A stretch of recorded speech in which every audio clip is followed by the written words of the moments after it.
Hi guys, स्वागत है आप सबका आज के सेशन में। चैप्टर हमारा चल रहेगा ब्रांच अकाउंट और हम धीरे धीरे धीरे इस चैप्टर में आगे बढ़ते जा रहे हैं। तरह तरह के क्वेश्चंस जो है हम कर रहे हैं और मास्टरी हासिल कर रहे हैं। चैप्टर बेहद इंपॉर्टेंट है एग्जाम पॉइंट ऑफ व्यू से। मैंने बताया था चैप्टर की बाउंड्री में हमने सीखा था भाई दो तरह की ब्रांच होती है। It can be in India, it can be in foreign. जो इंडिया में है it can be dependent, it can be independent. तो फिलहाल हमारी बात चल रही है डिपेंडेंट ब्रांच की। डिपेंडेंट ब्रांच ऐसी ब्रांच होती है जो कि एचओ के हिसाब से ही काम करती है, जो कि पूरी तरह से एचओ के ऊपर निर्भर है, आत्मनिर्भर नहीं है। एचओ के ऊपर निर्भर है। एचओ सामान भेजेगा, बेच देंगे, सामान बेचकर जो पैसा आएगा वो वापस एचओ को भेज देंगे। ये होती है डिपेंडेंट ब्रांच। इसमें हमने सीखा था तीन मेथड होते हैं, debtor, final accounts and stock and debtor method. Debtor and final accounts method के बारे में हम काफी बातें कर चुके हैं और काफी क्वेश्चन हमने पिछले दो लेक्चर्स में उससे संबंधित किए थे। एक प्रश्न मैंने आपको होमवर्क में दिया था, सबसे पहले उस प्रश्न को चेक करेंगे और फिर आगे की बातचीत जो है स्टार्ट करेंगे। आइए दोस्तों, लेक्चर नो स्टार्ट किया जाए और लेक्चर नो स्टार्ट किया जाए। ਤੁਹਾਨੂੰ ਹੋਮਵਰਕ ਵਿੱਚ ਮੈਂ ਇੱਕ ਕੁਐਸਚਨ ਦਿੱਤਾ ਸੀ ਜਿਹਦਾ number C 24।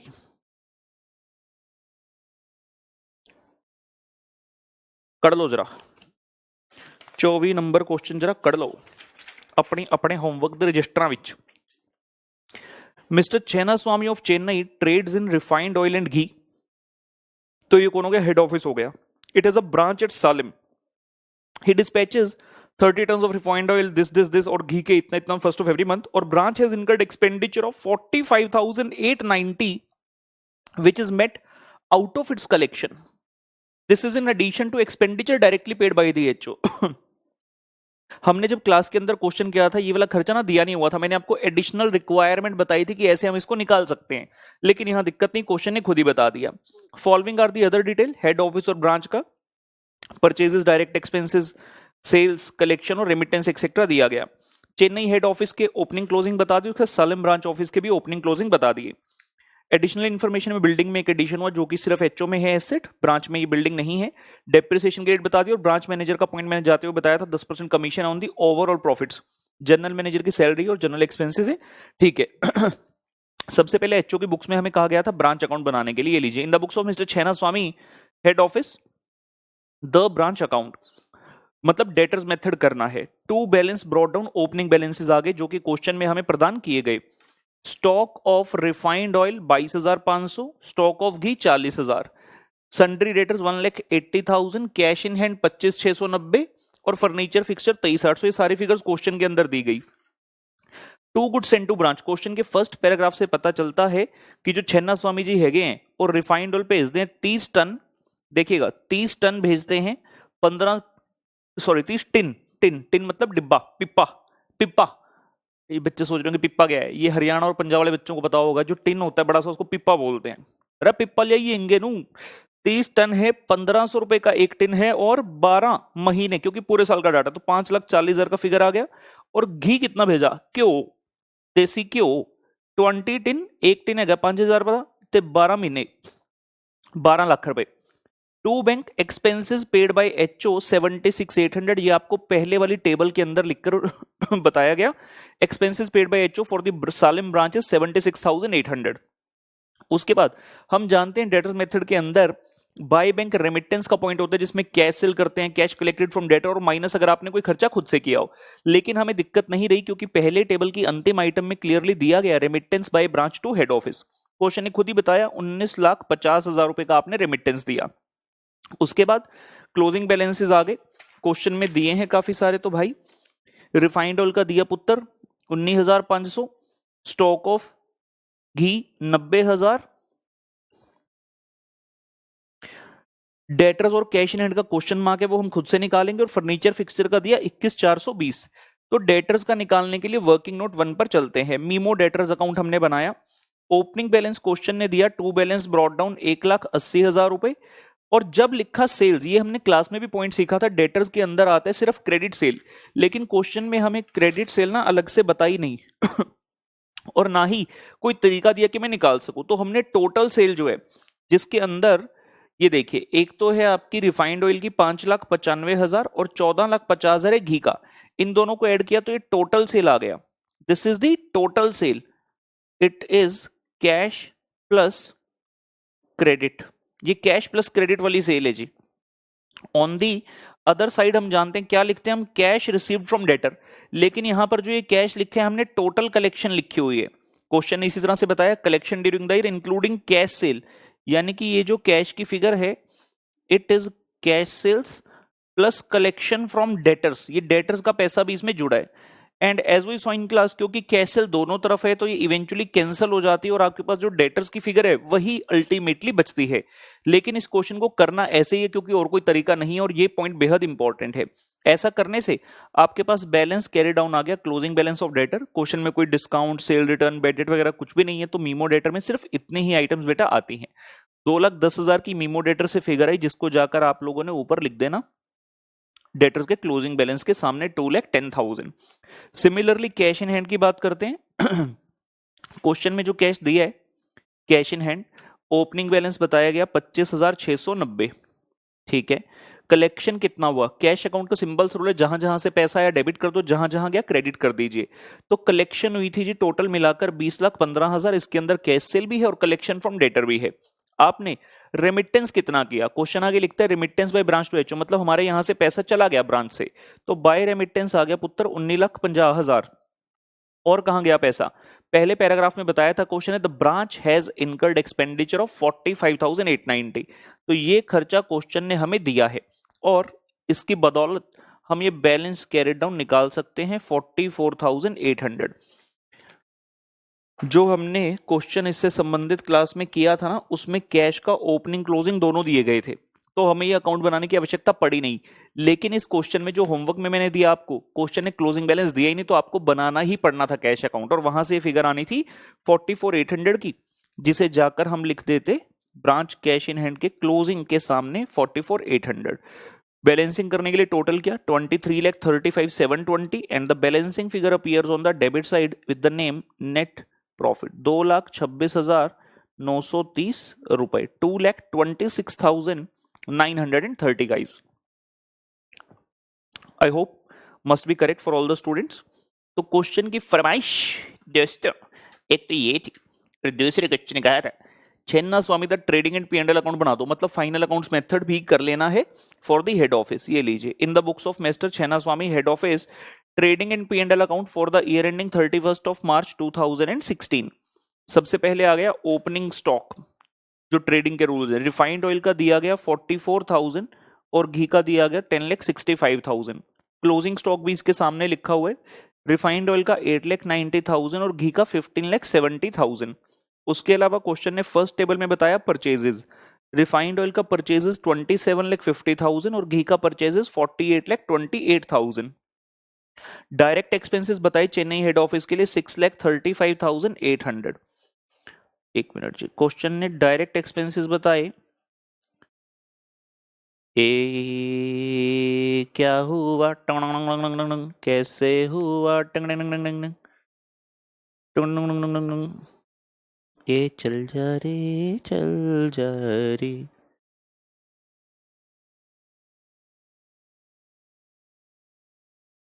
guys, hey, just a second.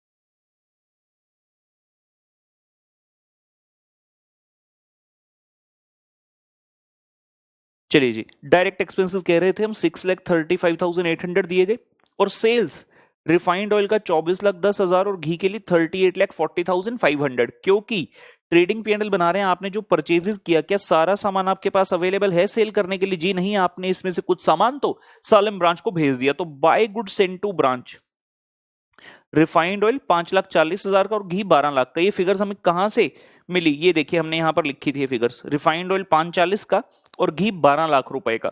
तो ये फिगर्स यहां से उठकर हमारी पहुंच गई यहां के इतने रुपए का गुड्स हमने ब्रांच को सेंड किया, तो अपने पास बैलेंस रह गया। इतना कम करने के पश्चात we could find out the gross profit from here, the figure being 11,27,700।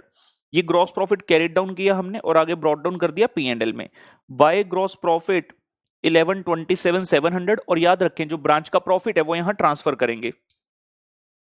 कितना था 2,26,930। तो बाय ब्रांच प्रॉफिट ट्रांसफर्ड 226,930 क्योंकि जो कमीशन है मैनेजर को वो दोनों प्रॉफिट्स के ऊपर मिलाकर देनी है ऐसा कहा गया था। उसके बाद क्वेश्चन में जो खर्चे दिए गए हैं हेड ऑफिस के लिए, general manager is entitle to a salary of 20,000 per month. लो भाई चक्को 20,000 इंटू 12 2,40,000। क्वेश्चन के अंदर general expenses incurred by the head office 1,86,000 ये लीजिए। उसके बाद depreciation of building and furniture fixture ये लीजिए। बिल्डिंग ओपनिंग कितने का था 5,10,800 का, 241,600 का और खरीदा और 714,780 का क्लोजिंग है तो नेट बचा 37,620 which will be the depreciation. Similarly पुत्र फर्नीचर फिक्सचर के वास्ते 88,600 ਦਾ ਸੀ ओपनिंग बैलेंस ਤੇ 79,740 ਦਾ क्लोजिंग तो आ गया 8860 डेप्रीसिएशन 8860 फॉर फर्नीचर फिक्सचर। इतने ही खर्चे थे। आपने इसके बाद बैलेंसिंग करने के लिए टोटल किया 1354,630 टोटल आया P&L का, जिसमें से सारी चीजें माइनस की तो आपके पास ये फिगर बची 8,82,150। लेकिन ये नेट प्रॉफिट नहीं है। क्वेश्चन के सी पॉइंट में अंत में बोला था branch manager is entitled to 10% commission on overall organisational profits after charging such commission. तो जितनी भी ये वैल्यू आई इसका 10/110 किया आफ्टर चार्जिंग के लिए और ये आया कमीशन का amount 80,195 and the balance is the total net profit 8,01,955। तो ये पूरी ऑर्गेनाइजेशन का प्रॉफिट अंत में इतना बचता है। ठीक है, ये दो नोट जो हैं इन्हें नोट कर लेंगे। पहला नोट जो है वो ब्रांच मैनेजर की कमीशन के लिए जो मैंने बताया था कि हम एग्जाम में लिखाएंगे कि ब्रांच मैनेजर को ओवरऑल ऑर्गेनाइजेशन के प्रॉफिट पर नहीं मिलनी चाहिए कमीशन, लेकिन क्योंकि क्वेश्चन ने ऐसा कहा तो हमने कर दिया। और दूसरी चीज हमने वो कैश सेल वाले पॉइंट के लिखे है कि कैश सेल अलग से दी नहीं थी तो हमने मीमो डेटर के अंदर सारी सेल उठाकर जो है डाल दी थी। ठीक है, ये दो पॉइंट आप नोट कर लेंगे कृपया करके, फिर हम आगे बढ़ेंगे।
चलिए दोस्तों, I hope it's been noted.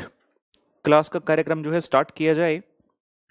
मेरी सूची के अनुसार डेटर्स मेथड के क्वेश्चन थे, मैं देखना चाहूंगा कोई कौन सा क्वेश्चन शेष रहता है। 1 done, 2 done, 3 done, 4 done, 5 done, 6 जिसके ऊपर मार्किंग है मतलब वो हो गया ना। 7 done, 8 done, 9 10, 9 done, 10 done, 12 done, उसका 17 18 19। So 17 is not done, 18 has been done, 19 has been done. ठीक है, एक 17th क्वेश्चन है हमारे पास। ऐसा नहीं मैं कह सकता कि ये प्योरली डेटर्स मेथड का है, लेकिन हम इसको डेटर मेथड से कर देंगे। ठीक है ना। और उसके बाद फिर हम स्टॉक एंड डेटर पर चलेंगे। क्वेश्चन नंबर 17 पर आ जाइए, इंपॉर्टेंट मार्क कर लेंगे। आरटीपी मई 2016। क्वेश्चन थोड़ा सा हटकर है बाकी क्वेश्चन से, लेकिन ऐसा नहीं कि इम्पॉसिबल है, आसान है। आइए करते हैं। Alpha Limited has a retail shop under the supervision of a manager. Ratio of gross profit to sales is constant at 25% throughout the year till 31st of March 15. तो जीपी रेशो 25% हो गई। Branch manager is entitled to a commission of 10% of the profit earned by his branch. जितना भी कमाया उसका 10% तुम्हें commission देंगे, calculated before charging his commission, मतलब सिंपल 10/100 करना। बट ये इंपॉर्टेंट पॉइंट है, but subject to a deduction from such commission, इस कमीशन में से क्या काट लेना, 25% of any ascertain deficiency of branch stock. बड़ी सिंपल सी बात है, मैंने एक ब्रांच खोल दी, ब्रांच की सुपरविजन के लिए एक मैनेजर रख दिया, मैंने बोला कि जितना भी ब्रांच प्रॉफिट कमाएगी ना 10% कमीशन दूंगा।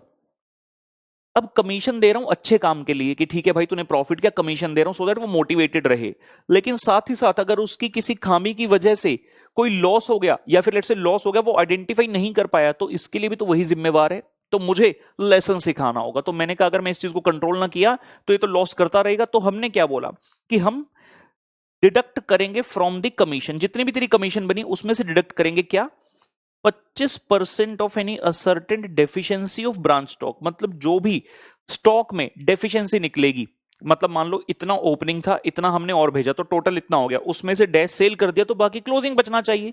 लेट से 50,000 का क्लोजिंग बचना चाहिए, लेकिन क्लोजिंग पड़ा सिर्फ 40,000, तो 10,000 का सामान कहां गया, he is unable to answer. तो उसमें से 25% हम काट लेंगे उसकी कमीशन में से। All the goods were supplied to the branch in head office, मतलब डिपेंडेंट ब्रांच है। From the under mentioned figures, calculate the commission due to manager for the year ending 31 March 15। Figures दी गई हैं। Opening stock at cost, goods send to branch at cost, sales बता दिया, ये नहीं बोला कौन सा cash credit, managers commission paid on account, मतलब अब तक इतना ऑलरेडी पे हो चुका है, तभी क्वेश्चन है वर्डिंग यूज की कमीशन ड्यू कितनी है ये बता दो। मतलब मान लो टोटल बनती है 4,000, मैं कहूंगा 2400 ऑलरेडी पेड है, तो बैलेंस ड्यू कितना रह गया, 1,600 रुपए। ये खर्चे बता दिए। चार्जेबल एक्सपेंसेस मतलब एक्सपेंसेस जो एचओ पे करेगा। क्लोजिंग स्टॉक और ब्रैकेट में लिख दिया सेलिंग प्राइस। एक भी फिगर अगर क्वेश्चन ने ऐसे लिख दिया कि इनवॉइस पर है तो इसका मतलब goods are sent at invoice price, और हमें इन दोनों फिगर्स को भी इनवॉइस प्राइस पर ही कंप्यूट कर लेना है, कन्वर्ट कर लेना है। क्वेश्चन करेंगे कैसे, क्वेश्चन ने हमसे ब्रांच ब्रांच का प्रॉफिट नहीं पूछा, क्वेश्चन कह रहा है कमीशन बताओ कितने देनी है, लेकिन हमें ये पता है कि यार commission is dependent on the profits. So मुझे एक तो चाहिए प्रॉफिट्स ऑफ ब्रांच, और जब प्रॉफिट्स निकल जाएंगे उसके बेस पे कमीशन निकलो, उस कमीशन में से क्या माइनस करना, deficiency, deficiency of the stock, ये कहां से निकलेगी। प्रॉफिट्स ऑफ ब्रांच के लिए हम डेटर्स मेथड के मुताबिक ब्रांच अकाउंट बना सकते हैं, और डेफिशिएंसी क्वेश्चन ने तो बता ही नहीं, तो हम क्या बना सकते हैं, मीमो स्टॉक अकाउंट। अपने पास ओपनिंग है, देखो जरा, अपने पास ओपनिंग है, गुड सेंट है, मतलब ब्रांच के पास इतना ओपनिंग था, इतना एचओ से आया, उसमें से डैश सेल कर दिया और डैश क्लोजिंग स्टॉक बचा हुआ है, तो अगर अब भी कोई बैलेंसिंग फिगर है वो क्या होगा, वो डेफिशिएंसी होगी। ठीक, तो क्वेश्चन अच्छा प्रश्न, आइए इसे हल किया जाए। साडा उत्तर नंबर है 17। लो जी, answer number 17, answer number 17।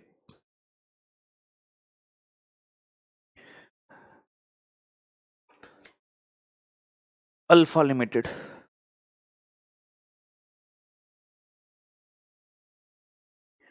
In the books of alpha limited, कौन है ये, एचओ है, हेड ऑफिस है, इसमें क्या बना रहे हैं, branch account, to find out the profit of branch, branch का प्रॉफिट जानने के लिए। पर्टिकुलर्स अमाउंट, पर्टिकुलर्स और अमाउंट,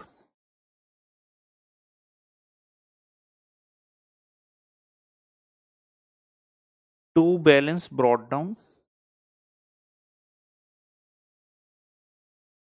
स्टॉक, कितना दिया है जी, एट कॉस्ट लिखे 74736, हम इसको इनवॉइस प्राइस पे कन्वर्ट करेंगे। बच्चे करते सीधे देखते 25%, 25% नहीं है भाई, 25% नहीं है भाई। लेट्स से मैं कहता हूं let selling price is 100, question ने बोला कि इसके ऊपर जीपी 25 है, तो कॉस्ट प्राइस कितना हो गया 75, means profit on cost is 25 is 75 और आई कैन से 33 1/3%। तो ये इक्वेशन है इस क्वेश्चन में। सेलिंग प्राइस 100 रुपए, जीपी 25, तो कॉस्ट रह गया 75 और प्रॉफिट ऑन कॉस्ट हो गया 25/75, यानी कि 33 1/3%। तो यहां जब आए 74736 प्लस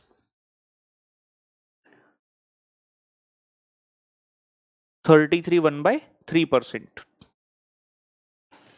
74736 डिवाइड बाई 3 प्लस 74736, 99648। सिर्फ स्टॉक है, कोई डेटर कैश कुछ भी नहीं। बाय स्टॉक रिजर्व, इमीडिएटली इसके अंदर जो लोड है उसे रिवर्स कर देते हैं। By stock reserve load 99648 into, ये तो इनवॉइस प्राइस हो गया, इसमें सीधा 25% कर सकते हो, तो ये लोडिंग आ गई 24912, 24912। To goods sent to branch,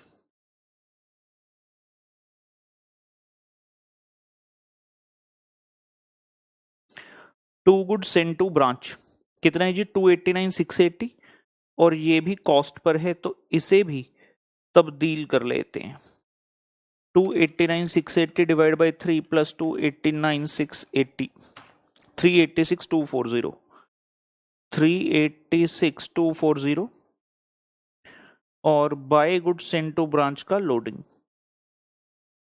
by goods sent to branch loading 386,240 into 25%, 96,560, 96,560, ये भी हो गया।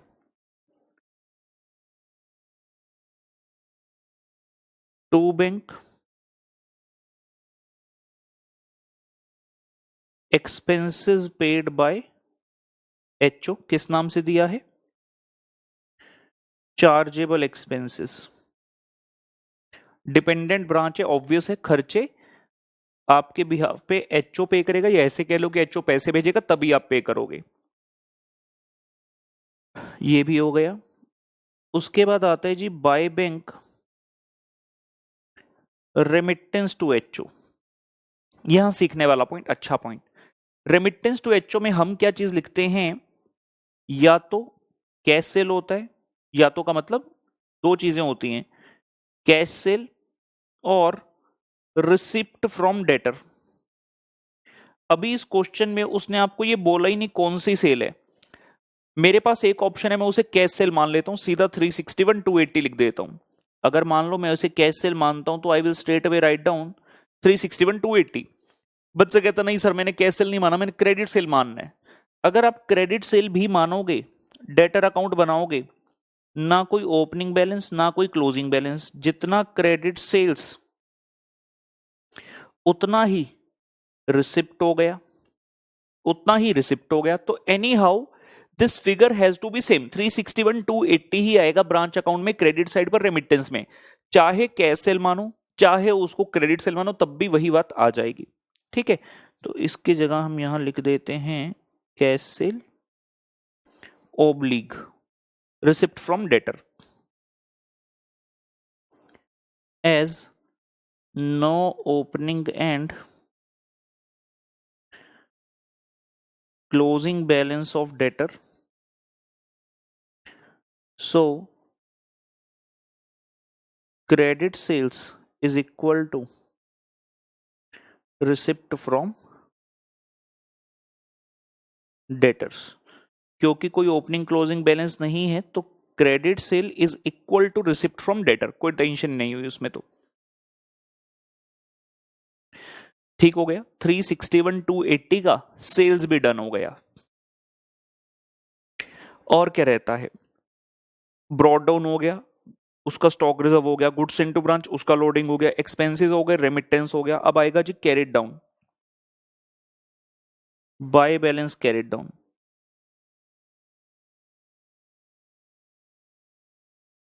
स्टॉक, और ये हमें इनवॉइस प्राइस पर ही दिया 123328,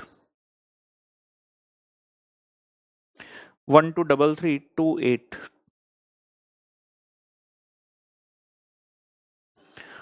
to stock reserve loading 123328 into 25%,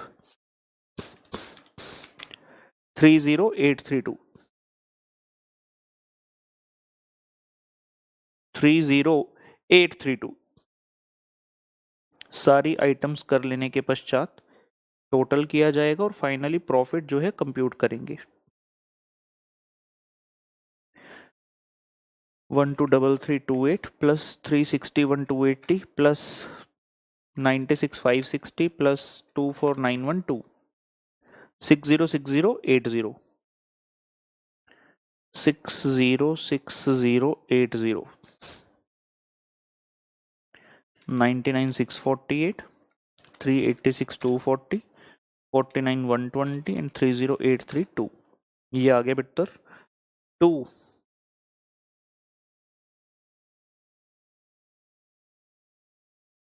net profit 40,240, 40,240 रुपए का नेट प्रॉफिट आ गया। यहां तक पहुंच जाएं।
अच्छा, एक चीज ध्यान रखेंगे, जो प्रॉफिट है ये फाइनल प्रॉफिट नहीं है। हमने इसको क्यों कंप्यूट किया? Only for the purpose of computation of commission.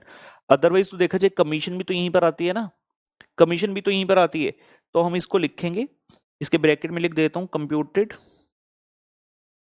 For the purpose of commission. Otherwise तो जो प्रॉफिट निकालेंगे तो उस वक्त कमीशन भी माइनस होगी, मतलब डेबिट होनी चाहिए थी। Computed for the purpose of manager commission.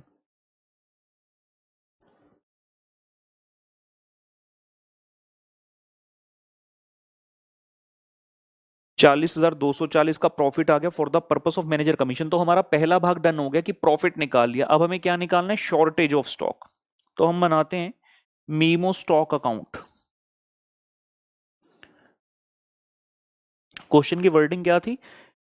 Subject to deduction from such commission equal to 25% of any ascertain deficiency of branch stock. तो ब्रैकेट में मैं लिख रहा हूं to compute deficiency of branch stock. हम मीमो स्टॉक क्यों बना रहे हैं? To compute deficiency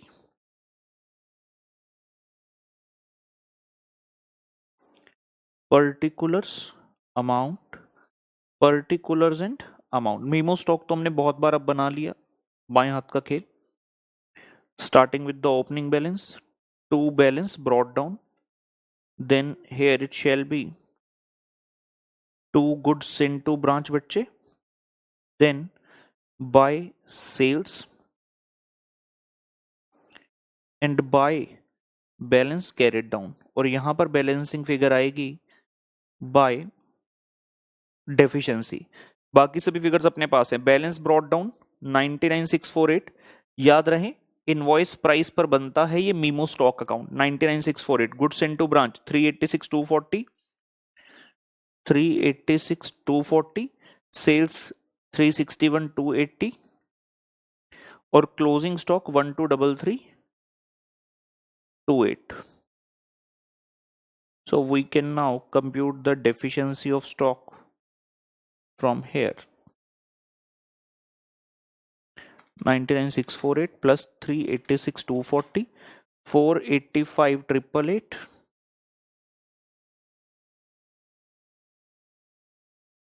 minus 361280 minus 123328, 1280, 1280 रुपए का डेफिशिएंसी आ गया जी। 1280 रुपए का डेफिशिएंसी आ गया।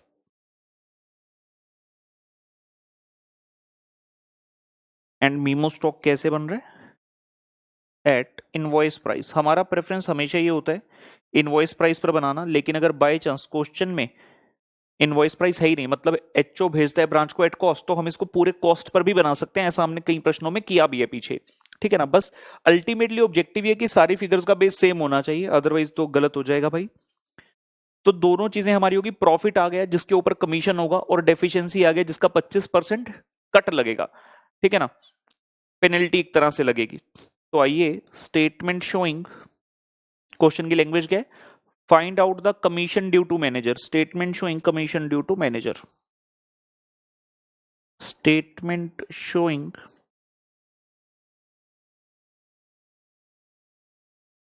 commission, statement showing commission due to manager,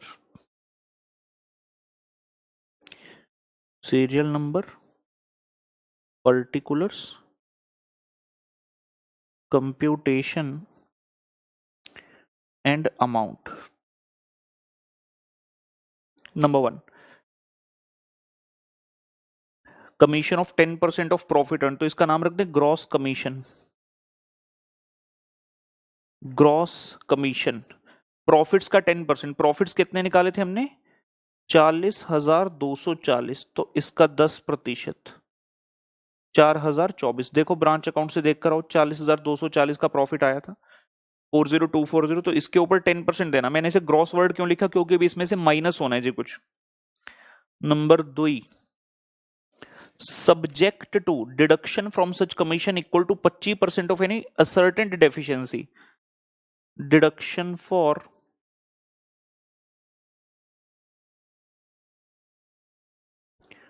deficiency in the branch stock. अब यहां पर जो होने वाली सबसे बड़ी गलती, बच्चा कहता 1280 रुपए की डेफिशिएंसी, इसका 25% ना। याद रहे मैंने इसलिए स्पेसिफिकली बोला कि भाई ये क्या है, इनवॉइस प्राइस पर है ये वाला अकाउंट। आप जब डेफिशिएंसी कहोगे मेरा 1280 रुपए का लॉस हुआ इनवॉइस प्राइस पर, अरे यार जो लॉस हुआ उसको तो कॉस्ट प्राइस पर देखोगे ना। अगर मैंने मान लो 1000 रुपए की कोई चीज थी और नुकसान हो गया, अगर वो बिकती तो 1300 की बिकती, तो नुकसान कितने का है 1000 का, क्योंकि मेरा खर्चा तो उसके ऊपर 1000 ही लगा था ना। तो जब भी कोई डिडक्शन एक्सेट्रा होगी it has to be with respect to cost price. तो 1280 रुपए जो है that is at invoice price, और हमें पता है कि जो इनवॉइस प्राइस होता है उसमें से 75% इज द कॉस्ट। अगर 100 रुपीज द सेलिंग प्राइस, उसमें से 75 कॉस्ट है, यानी कि 75%। तो इसको पहले कॉस्ट प्राइस में तब्दील किया 1280 इंटू 75%, और उसके बाद डिडक्शन का परसेंटेज लगाया। ये क्या किया 1280 into 75%, cost of the deficiency, very important point. तो 1280 का 75%, 960 आया, उसका 25%, जो कि आता है 240 रुपए। 240 रुपए। इस तरह करने से we will have the net commission 1 - 2, net commission आ रही है 3784, मतलब डिडक्शन होने के बाद यू मस्ट हैव पेड 3784, और अब तक कितना पे किया हुआ है? याद रहे ये आंसर नहीं है अभी, इसमें से आप पे भी कर चुके हो। कितना रुपए? Commission paid on account 2400, already 2400 pay कर दिया है। तो number 4, commission already paid.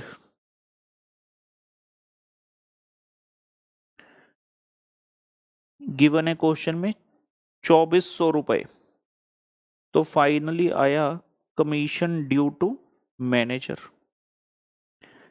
Commission due to manager, जितनी नेट कमीशन आई थी 3, उसमें से माइनस कर दिया commission already paid. So this gives us the final answer. कितना हो गया? 1384 जी। ये कमीशन ड्यू टू मैनेजर है 1384 की। 2400 हम ऑलरेडी दे चुके थे। ओके, ये हो गया। क्वेश्चन ने एक चीज हमसे पूछी नहीं, मैं वैसे बता दूं, जैसे हमने यहां पर नोट करने का समय दूंगा, 1 मिनट रुक जाओ बस। नेट प्रॉफिट निकालता 40,240, मैंने ब्रैकेट में लिखा computed for the purpose of manager commission, मतलब ये फाइनल प्रॉफिट नहीं था। अगर मैं फाइनल प्रॉफिट कहना चाहूं तो ये 40,240 में से क्या माइनस हो जाएगा? 3784, बिकॉज टोटल कमीशन आप इतने की दे रहे हो 3784, ये नहीं कहना 1384, ये तो कमीशन ड्यू है, ये तो कैश वाली चीज होगी। देखना टोटल कमीशन, टोटल खर्चा कितना हुआ 3784 का। तो यहां लिख दूं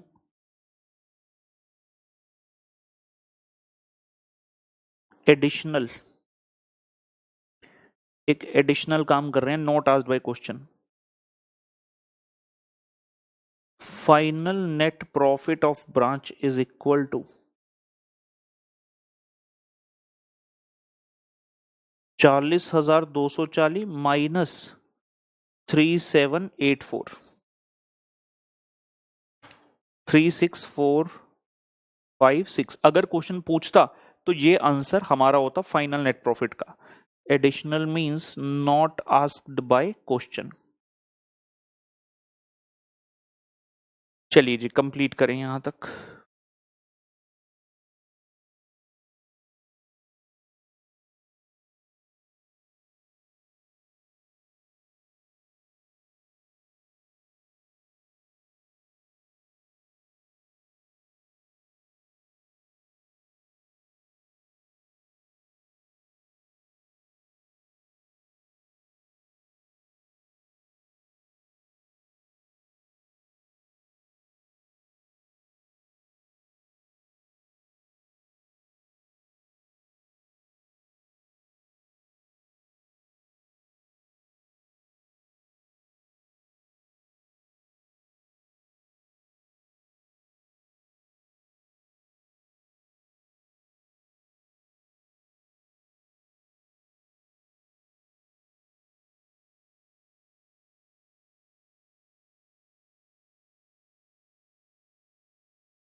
चलिए जी, done till here and we are ready to write down the concept number 4, the most awaited one, stock and debtors method. Concept 4, which is called as stock and debtors method.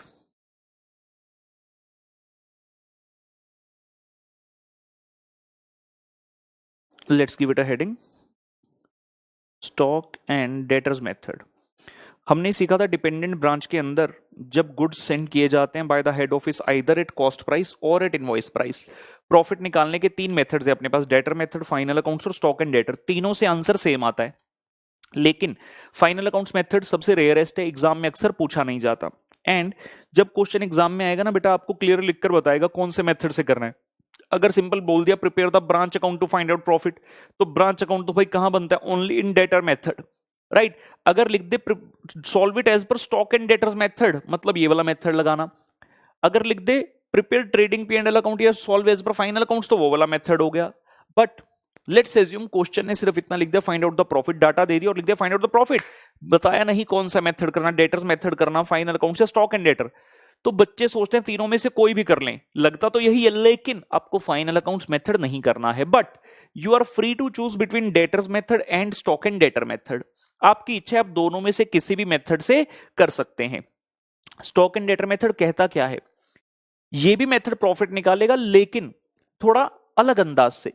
जब मैंने आपको डेटर्स मेथड सिखाया, हमने कहा था there will be only one main account, that is branch account. Primary account branch account ही रहेगा, और जो सेकेंडरी हो गए वो वर्किंग नोट में चले गए. डेटर अकाउंट बनाना तो नाम क्या रख दिया, मीमो डेटर अकाउंट, मतलब रफ अकाउंट, कुछ भी लिखो उसके अंदर, इंग्लिश मैटर नहीं करती. स्टॉक बनाना तो मीमो स्टॉक बना दो. एक क्वेश्चन ऐसा भी देखा जहां मीमो कैश बना दिया, तो हम मीमो मीमो करते वर्किंग नोट में ले गए. लेकिन स्टॉक एंड डेटर मेथड के अंदर बहुत सारे अकाउंट्स बनते हैं और सारे अकाउंट मेन अकाउंट हैं. Basically proper double entry system follow किया जाता है इन the stock and debtors method. Proper double entry system जो है फॉलो किया जाता है, राइट. ब्रांच अकाउंट जब हम बनाते थे एज पर डेटर मेथड, सीधा नेट प्रॉफिट निकलता था. लेकिन जब स्टॉक एंड डेटर मेथड करेंगे तो हमारे पास ग्रॉस प्रॉफिट भी आएगा और नेट प्रॉफिट भी आएगा. सबसे पहली बात, जब हम स्टॉक अकाउंट बनाते हैं, स्टॉक अकाउंट जब बनाते हैं, डिपार्टमेंट चैप्टर में हमने कॉन्सेप्ट करते हैं, हमें कॉन्सेप्ट करते हैं जिसको memo markup, memo stock account बोलते हैं.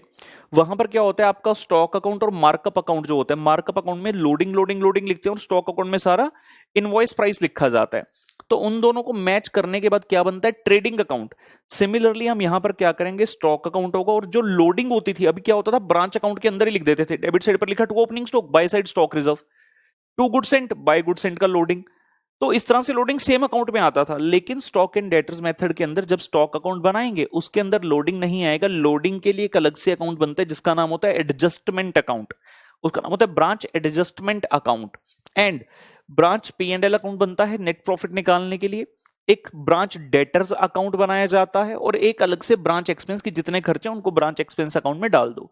तो आराम से सीखना शुरू करते हैं, सीखना नहीं, पहले कहूंगा लिखना शुरू करते हैं, लिखना शुरू करते हैं. साथ साथ मैं चीजें बताता जाऊंगा आपको कुछ कुछ, ठीक है, और कुछ इंपॉर्टेंट पॉइंटों की जिनके बारे में अलग से चर्चा की जाएगी. तो आगे का कुछ समय हमारा कॉन्सेप्ट में ही जाएगा, काफी अच्छा समय, क्योंकि एक बार समझ में आ गया फिर क्वेश्चन धड़ाधड़ हम कर सकते हैं. तो शुरुआत करते हैं, कुछ लिखवा दें पहले आपको इसमें.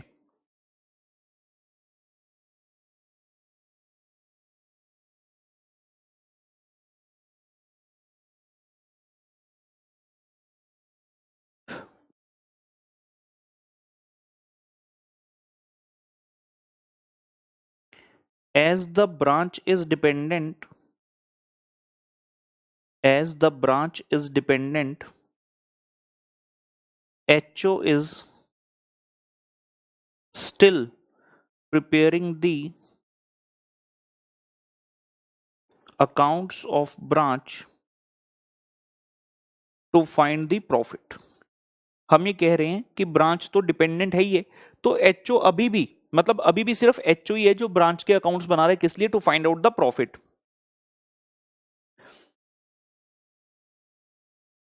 Proper double entry system is followed. Proper double entry system is followed while preparing the accounts.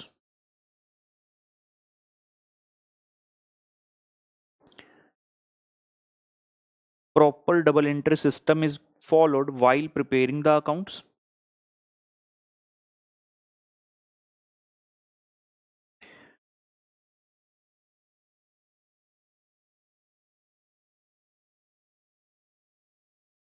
Following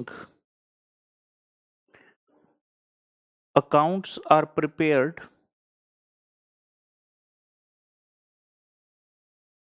bracket में लिख रहा हूं and all are main account. Unlike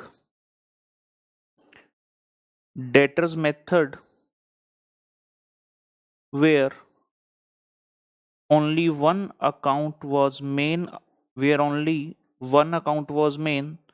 that is branch account. क्या लिखा हमने? फॉलोइंग अकाउंट्स आर प्रिपेयर्ड, कौन से मैं अभी लिस्ट बनाऊंगा, एंड ऑल आर मेन, जितने भी मैं लिस्ट बनाऊंगा वो सारे मेन अकाउंट हैं. Unlike the debtors method, debtor method की तरह नहीं जहां सिर्फ एक ही मेन था, कौन सा? Branch account. तो कौन कौन से अकाउंट्स बनते हैं? लिस्ट बना रहे हैं जी. Branch stock account, branch adjustment account, branch debtors account, branch expense account, branch profit and loss account, P&L account, और goods sent to branch account. Normally ये सारे अकाउंट बनते हैं, जो है बनते हैं. कई बार क्वेश्चन इनमें से नाम लिख देता है 2-3 अकाउंट के, सिर्फ ये बनाओ, तो उस केस में सिर्फ वही वाले अकाउंट बनाए जाते हैं. अगर लिख दे solve as per stock and debtor, तो हम ये सारे अकाउंट्स को बनाते हैं. In that case we prepare all of these accounts. Following accounts are prepared and all are main account, unlike debtors method where only one account was main, that is branch account. Branch stock में क्या होता है? Movement of stock को capture करते हैं, सामान कहां से आया कहां गया. ब्रांच एडजस्टमेंट में लिखते हैं लोडिंग, एंड यहां से आता है GP is balancing figure. GP is balancing figure. और जब आप इन दोनों को मिलाते हैं तो इन दोनों को मिलाकर ट्रेडिंग अकाउंट की फीलिंग आती है. ब्रांच डेटर्स में क्या होता है जी?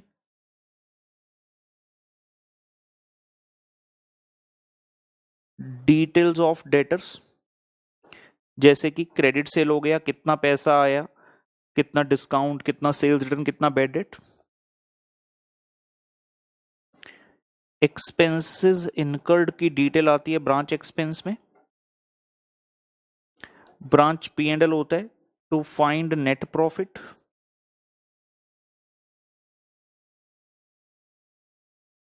और गुड सेंट टू ब्रांच देखेंगे किस पर्पस के लिए बनता है, अभी नहीं बताऊंगा. इतना लिख लीजिए.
चलिए जी स्टार्ट करते हैं अकाउंट्स बनाने।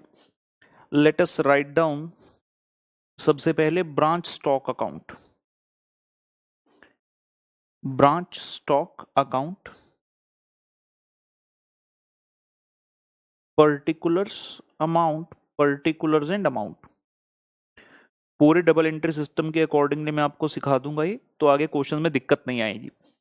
अकाउंट्स इसके लिए रिक्वायरमेंट है कि हम सारे अकाउंट साथ साथ ओपन करेंगे, क्योंकि डबल एंट्री सिस्टम के मुताबिक एक इंपैक्ट यहाँ तो दूसरा इंपैक्ट दूसरे अकाउंट में जा सकता है, राइट। तो अकाउंट्स ओपन कर रहे हैं सारे उसी हायरार्की में जिसे मैंने सिखाया। ब्रांच स्टॉक बन गया, यहां ओपन कर लेते हैं जी branch adjustment account.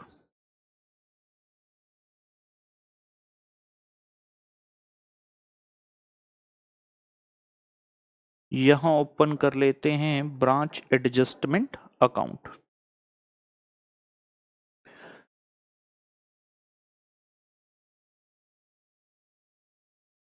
Particulars amount, particulars and amount. Branch stock, branch adjustment, उसके बाद ओपन कर लीजिए branch debtors account. Branch debtors account, particulars amount, particulars and amount. Branch stock, branch adjustment, branch debtor, फिर कर लो जी branch expenses account.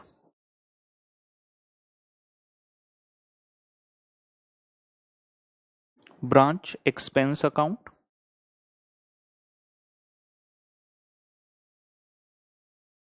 Particulars amount, particulars and amount. Branch expense हो गया, फिर कर लीजिए branch P and L account. Branch P and L account,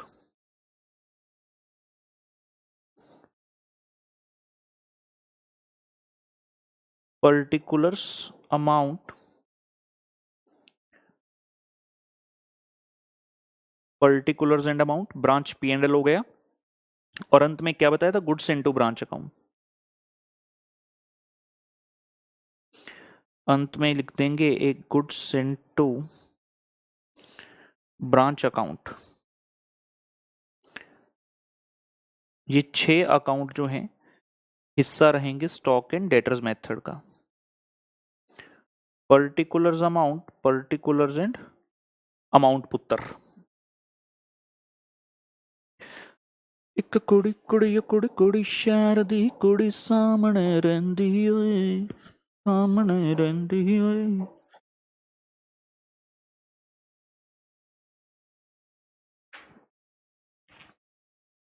ठीक है जी स्टार्ट करते हैं। आई होप ये सारे अकाउंट्स रेडी हैं अपने पास। सबसे पहले आगे जी ब्रांच स्टॉक पर। ब्रांच स्टॉक मीमो स्टॉक तो हमने बनाया हुआ, तो मेजर चीजें हमें पता है। टू बैलेंस ब्रॉट डाउन, ये क्या चीज हो गई जी, ओपनिंग स्टॉक हो गया, टू बैलेंस ब्रॉट डाउन। उसके बाद सामान आता है कहां से, एचओ से। To goods sent to branch.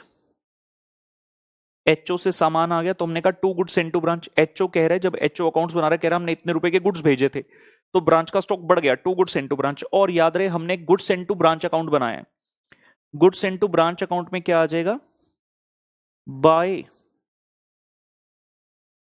Branch stock account. किस चीज के लिए, फॉर गुड्स जो ब्रांच को सेंड किए थे उसके लिए। ब्रैकेट में लिख रहा हूं सो दैट कहीं कंफ्यूज ना हो जाए कि क्या चीज है ये, तो नरेशन लिख दी काइंड ऑफ ब्रैकेट में कि गुड्स सेंड टू ब्रांच में आया बाय ब्रांच स्टॉक, कि भाई इतने रुपए के ब्रांच को गुड्स सेंड किए थे। ब्रांच स्टॉक में लिखा to goods send to branch, goods send to branch में क्रेडिट साइड पर आ गया बाय ब्रांच स्टॉक। मेरे साथ साथ करते रहेंगे, पूरा सीख जाएंगे। उसके बाद हम ये भी जानते हैं कि जब आप गुड्स सेंड करते हो तो कई बार रिटर्न कर देता है ब्रांच एचओ को, तो by goods sent to branch returns. By goods sent to branch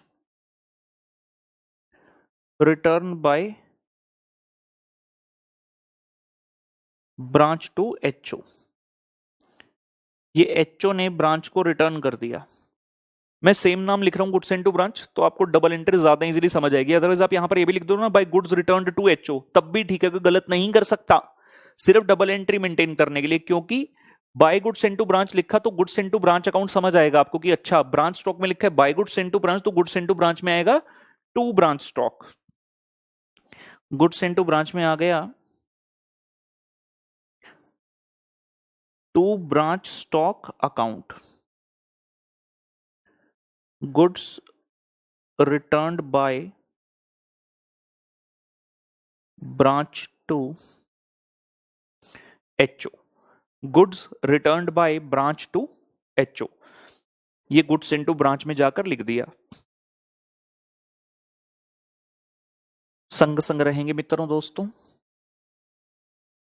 उसके बाद ऐसा करते हैं, एक छोटी सी चीज और, साथ साथ इसका स्टॉक रिजर्व भी यहां पर लिखते रहते हैं ब्रांच एडजस्टमेंट में।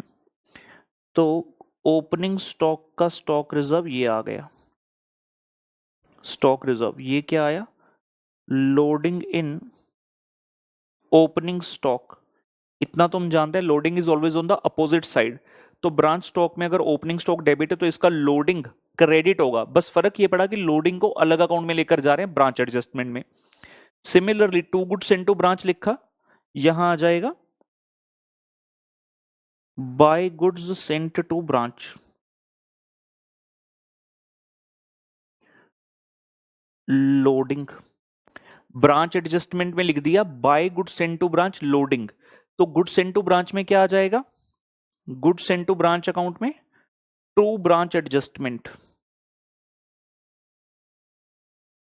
ये किस चीज की लोडिंग थी, जो गुड्स आपने सेंड किए थे ना उसकी loading, loading in goods sent to branch. Basically ये जो लिखा है इसकी लोडिंग है ये, ठीक है ना। Loading is always on the opposite side, simple as that. Goods sent to branch में आ गया to branch adjustment, loading in goods sent to branch. हवा के साथ साथ तारा तारा ताना ओ साथी चल। उसके बाद हमने लिखा by goods sent to branch, return जो हुई थी बाय ब्रांच टू एचओ, तो उसका लोडिंग आ गया डेबिट साइड पर।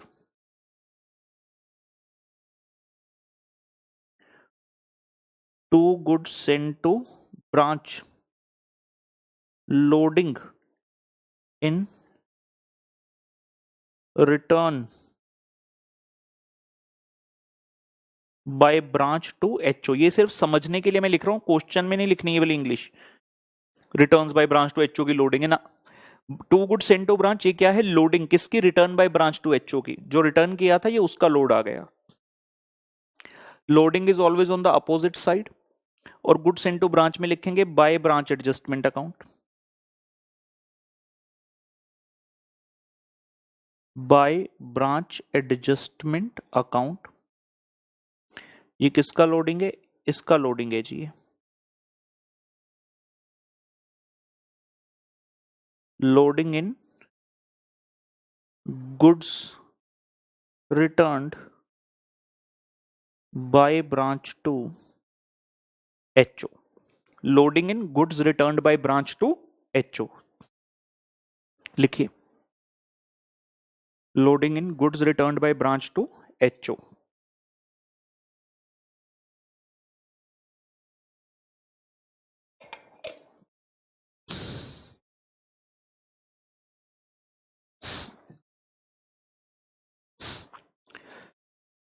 ये डन हो गया। आगे आइए जी, हम मेन ब्रांच स्टॉक से स्टार्ट किया था, ब्रांच स्टॉक। और बताइए ब्रांच स्टॉक में सामान कहां जाता है, ओपनिंग था, गुड्स आ गए, अब क्या करोगे, ऑब्वियसली सेल करोगे। तो सेल दो टाइप की, या तो कैश या क्रेडिट। अगर कैश में हुआ तो हम सिंपली बाय बैंक लिख देंगे, बाय बैंक कैश सेल्स। और इसका कॉरस्पॉन्डिंग इफेक्ट हम कहीं लेकर नहीं जा रहे, क्योंकि हम बैंक अकाउंट एक्सेट्रा नहीं बना रहे हैं। Bank account double bank account stock and debtor में नहीं बनता, मैं ऐसे कह सकता हूं। 6 ही मेन अकाउंट है, स्टॉक है, एडजस्टमेंट है, डेटर है, एक्सपेंस है, P&L और गुड्स इनटू ब्रांच है। बैंक अकाउंट नहीं बनता, तो बाय बैंक कैश सेल। और क्या होता है, क्रेडिट सेल। क्रेडिट सेल होगी तो हम पास करेंगे entry through branch debtor, by branch debtor credit sales, by branch debtors credit sale. और ब्रांच डेटर में क्या आएगा, टू बैलेंस ब्रॉट डाउन तो लिख ही देता हूं फॉर द टाइम बिंग, और यहां आ गया to branch stock credit sale. देख रहे हैं double impact, double entry system. Branch stock में लिखा बाय क्रेडिट सेल, इतना पता है क्रेडिट सेल हुई तो समझ जाएगा ही जाएगा बार, लेकिन कैसे एंट्री क्या है, ब्रांच डेटर, और ब्रांच डेटर में आ गया to branch stock credit sale. अगर डबल एंट्री फॉलो ना करते तो मीमो स्टॉक में लिख देते बाय क्रेडिट सेल, डेटर में लिख देते मीमो डेटर में टू क्रेडिट सेल। मतलब डबल एंट्री सिस्टम समझ नहीं आएगा कि कौन सा अकाउंट किससे हिट हो रहा है, अलग अलग ऐसे इंग्लिश लिखे जा रहे हैं, उसमें क्रेडिट सेल इसमें क्रेडिट सेल, लेकिन यहां ऐसा नहीं, इंटरलिंकिंग करना पड़ेगा एक कॉमन नेम के थ्रू। तो स्टॉक में लिखा बाय डेटर तो डेटर में आ गया टू स्टॉक, राइट। और क्या होता है, और क्या हो सकता है, आइए जी और सोचते हैं। ब्रांच स्टॉक में और क्या हो सकता है, सेल हो गया, क्या और कहीं से सामान आ सकता है वापस, जी हां, अगर डेटर ब्रांच को रिटर्न कर दे, अगर डेटर ब्रांच को रिटर्न कर दे, मैं डेटर अकाउंट में जाकर समझाता हूं। हम यहां पर लिखते हैं बाय सेल्स रिटर्न। अब जो भी सामान की मूवमेंट है वो स्टॉक से हो रही है, सिंपल सी बात, तो मैं बोलूंगा by branch stock sales return, by branch stock sales return, सामान आया तो मेरा स्टॉक का बैलेंस इंपैक्ट होगा, तो मैं डेटर में लिखूंगा by branch stock sales return, और स्टॉक में क्या आएगा, to branch debtor sales return,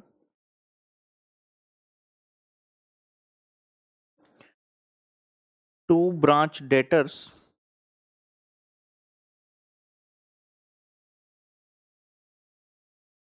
sales return, to branch debtor sales return, यहां से भी आ गया। और सोचेंगे मीमो स्टॉक अकाउंट में और क्या हो सकता था, हमने ये सीखा था कि स्टॉक अकाउंट में आपने पूरे सामान की मूवमेंट दिखानी है, चाहे वो लॉस ही क्यों ना हो, और लॉस दो टाइप का हो सकता है, एबनॉर्मल लॉस और नॉर्मल लॉस। तो पहले बात कर रहे हैं एबनॉर्मल लॉस की।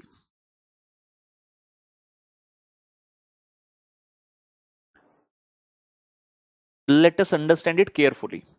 ये चलो पहले लिखते हैं, उसके बाद मैं सिखाता हूं। बाय एबनॉर्मल लॉस, इसे ठीक है, बाय एबनॉर्मल लॉस लिखेंगे। इसके दो हिस्से करने, पहला हिस्सा गया ब्रांच पी एंड एल में,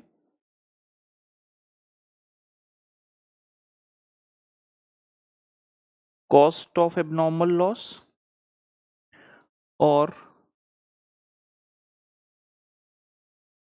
दूसरा हिस्सा जा रहा है ब्रांच एडजस्टमेंट में, loading of abnormal loss, loading of abnormal loss. हमें ये पता है मीमो स्टॉक अकाउंट जैसे बनता था, यहां पर ब्रांच स्टॉक है, तो इट इज फॉर श्योर कि यहां पर जो फिगर आएगी एबनॉर्मल लॉस की, वो होगी इनवॉइस प्राइस पर। और इनवॉइस प्राइस का मतलब उसके अंदर दो पार्ट है, कॉस्ट और लोडिंग। मैंने आपको क्या कहा था कि branch stock plus branch adjustment मिलाकर बिल्कुल ट्रेडिंग जैसा दिखता है। अभी हम क्या करें, स्टॉक का इनवॉइस प्राइस डाला, ब्रॉट डाउन, यहां स्टॉक रिजर्व कर दिया, मतलब कॉस्ट पर आ गया। गुड्स सेंड टू ब्रांच यहां लिखा इनवॉइस प्राइस पर, और यहां लोडिंग रिवर्स कर दिया, मतलब फिर से वो कॉस्ट पर आ गया। जब हम ट्रेडिंग अकाउंट बनाते हैं वहां पर क्रेडिट साइड पर लिखते हैं by abnormal loss, obviously cost पर होता है। लेकिन मीमो स्टॉक में, स्टॉक अकाउंट में एबनॉर्मल लॉस इनवॉइस प्राइस पर डालने से वो तो गलत हो गया। ट्रेडिंग अकाउंट में एबनॉर्मल लॉस को जब क्रेडिट करते हो कॉस्ट पर आता है। पहली बात तो बताओ, ट्रेडिंग अकाउंट में एबनॉर्मल लॉस आता है कि नहीं आता है ना भाई, बाय एबनॉर्मल लॉस लिखते हैं ना, ग्रॉस फिगर या तो परचेज में से माइनस करते हो या फिर क्रेडिट साइड पर लिखते हो, तो इतना तो श्योर है एबनॉर्मल लॉस आएगा क्रेडिट में। लेकिन कितने रुपए से आता है, कॉस्ट से। लेकिन हम तो ब्रांच स्टॉक में इनवॉइस प्राइस लिखते हैं, तो मैंने क्या किया, इनवॉइस प्राइस जो था उसके दो हिस्से कर दिए, जो कॉस्ट वाला पार्ट है वो पी एंड एल में और लोडिंग वाला पार्ट एडजस्टमेंट में। तो हमने लिखा बाय ब्रांच एडजस्टमेंट। तो ब्रांच एडजस्टमेंट में क्या आया, टू ब्रांच स्टॉक, ये क्या चीज है, it is loading in, it is loading in abnormal loss. आप देख रहे हैं यहां पर ये क्रेडिट हुआ और यहां पर ये डेबिट हो गया, लोडिंग ऑफ एबनॉर्मल लॉस, तो ये आपस में कैंसिल हो गया। अल्टीमेटली बचा क्या क्रेडिट में? Only the cost of abnormal loss, जैसे कि ट्रेडिंग अकाउंट में होता है। लेकिन करने का अंदाज कुछ इस तरह से है, लिखिए इसे, लिखो by abnormal loss. Abnormal loss के दो हिस्से किए, क्योंकि टोटल इनवॉइस प्राइस पर है, हमने कहा उसमें से कॉस्ट अलग कर दो, लोड अलग कर दो। जो कॉस्ट है वो ब्रांच पी एंड एल में बुक करेंगे, और जो एडजस्टमेंट वाला पार्ट है, जो लोडिंग वाला पार्ट है, वो एडजस्टमेंट में गया। और लोडिंग क्रेडिट डेबिट में कैंसल आउट हो गया, तो अपने पास एबनॉर्मल लॉस क्रेडिट में ही बचा, सिर्फ कॉस्ट के पास, जो उसकी ट्रेडिंग अकाउंट में बचता है। साथ में हमने क्या लिखा? Branch P and L. Branch P and L में गए, यहां पर आ रहा है टू ब्रांच स्टॉक, सॉरी, ये क्या चीज आई है? Cost of abnormal loss. Cost of abnormal loss, मैं एबनॉर्मल लॉस का एक बार अंत में फिर से डिटेल बताऊंगा आपको, जहां पे सारे पॉइंट्स में एक साथ सिखा दूंगा, क्योंकि अभी आपको ये पता है पी एंड एल में नेट लॉस आता है, तो वो वाली चीज भी सिखानी होगी। अभी सिर्फ डबल एंट्री सिस्टम फॉलो कर लो एबनॉर्मल लॉस के लिए। जितना एबनॉर्मल लॉस हुआ स्टॉक अकाउंट के अंदर, हमने उसके दो हिस्से कर दिए, कॉस्ट वाला पार्ट पी एंड एल में भेज दिया, और लोडिंग वाला पार्ट एडजस्टमेंट में भेज दिया। सिमिलरली हम जानते हैं स्टॉक अकाउंट के अंदर नॉर्मल लॉस भी दिखाया जाता है। स्टॉक अकाउंट के अंदर we know even the normal loss is shown. Normal loss को कैसे शो कर रहे हैं? देखिए, बाय ब्रांच एडजस्टमेंट, लिखिए by branch adjustment normal loss. जैसे हमने एबनॉर्मल लॉस को दो हिस्सों में करके दिखाया, कॉस्ट और लोडिंग, नॉर्मल लॉस को वैसे नहीं दिखाते, सीधा लिखा bye branch adjustment normal loss. Branch adjustment में क्या आएगा?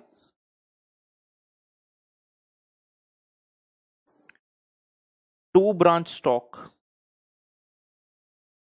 ये क्या आ गया? बेसिकली नॉर्मल लॉस आ गया जी। ये क्या आ गया? नॉर्मल लॉस आ गया आपका। हमने सेम अमाउंट से क्रेडिट और दूसरे अकाउंट में सेम अमाउंट से डेबिट, तो ये आपस में क्या हुआ? अगर कंबाइंड अकाउंट देखो तो आपस में कैंसल आउट हो गया।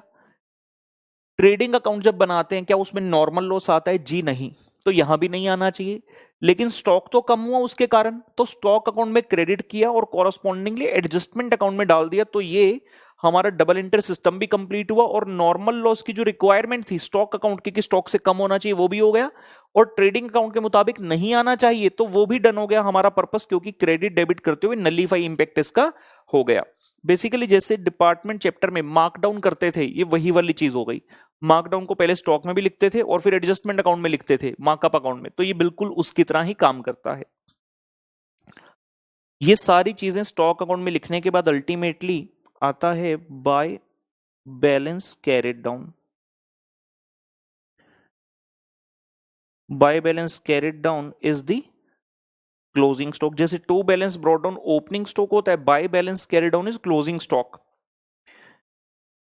उसके बाद आप इसको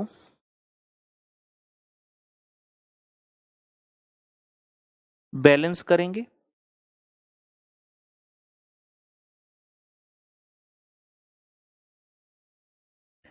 इस अकाउंट को बैलेंस करेंगे। बैलेंसिंग फिगर का क्या करना?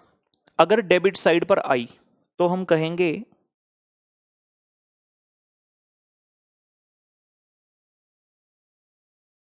टू ब्रांच एडजस्टमेंट सरप्लस, अगर डेबिट साइड पर आई। क्रेडिट साइड पर है तो क्या करेंगे? मैं लिख रहा हूं, आराम से देखेंगे।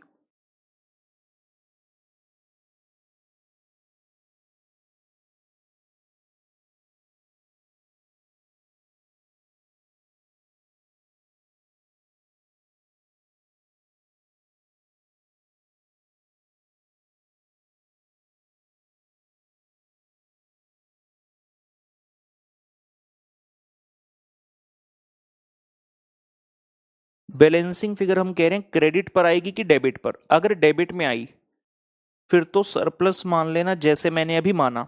इसका मतलब क्या है? आइडियली डेबिट साइड पर बैलेंसिंग फिगर आनी नहीं चाहिए, आ रही तो हम कह रहे हैं सरप्लस। चक्कर क्या है? हम ये जानते हैं स्टॉक अकाउंट हम बना रहे हैं इनवॉइस प्राइस पर। मान लो आपको जो चीजें आई हैं, आपको आई हैं 120 पर, आपका ओपनिंग स्टॉक भी 120 पर, गुड्स इनटू ब्रांच 120 पर, ये सब चीजें 120 पर हैं। लेकिन हो सकता है जब मैंने सेल किया, वैसे तो सेल 120 पर ही करना है, मान लो मेरी शॉप पर कोई बंदा आ गया जिसका बहुत सारे पैसे हैं, मतलब उसको पैसों का कोई फिक्र नहीं है। उसने पूछा कितने का, मैंने भी जोश जोश में कह दिया 140 का। कहता यार 130 लगा लो।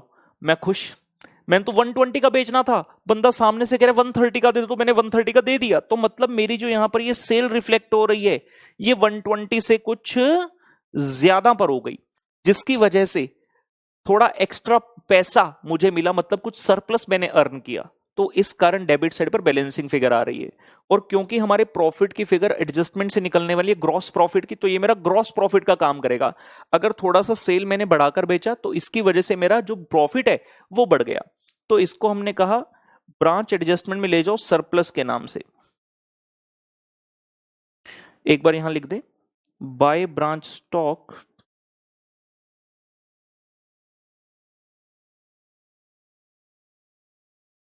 Bye branch stock surplus.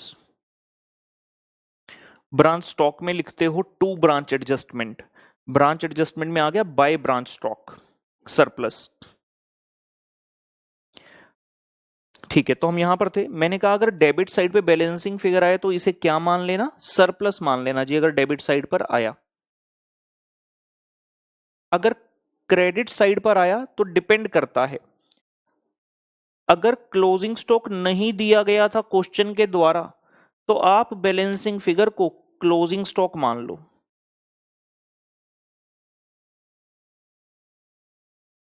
अगर क्लोजिंग स्टॉक नहीं था तो क्लोजिंग स्टॉक मान लो।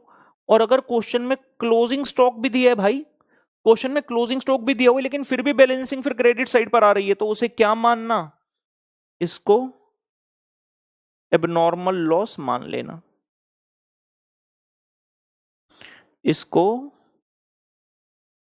एबनॉर्मल लॉस मान लेना। ये बैलेंसिंग फिगर की कहानी हो गई जी।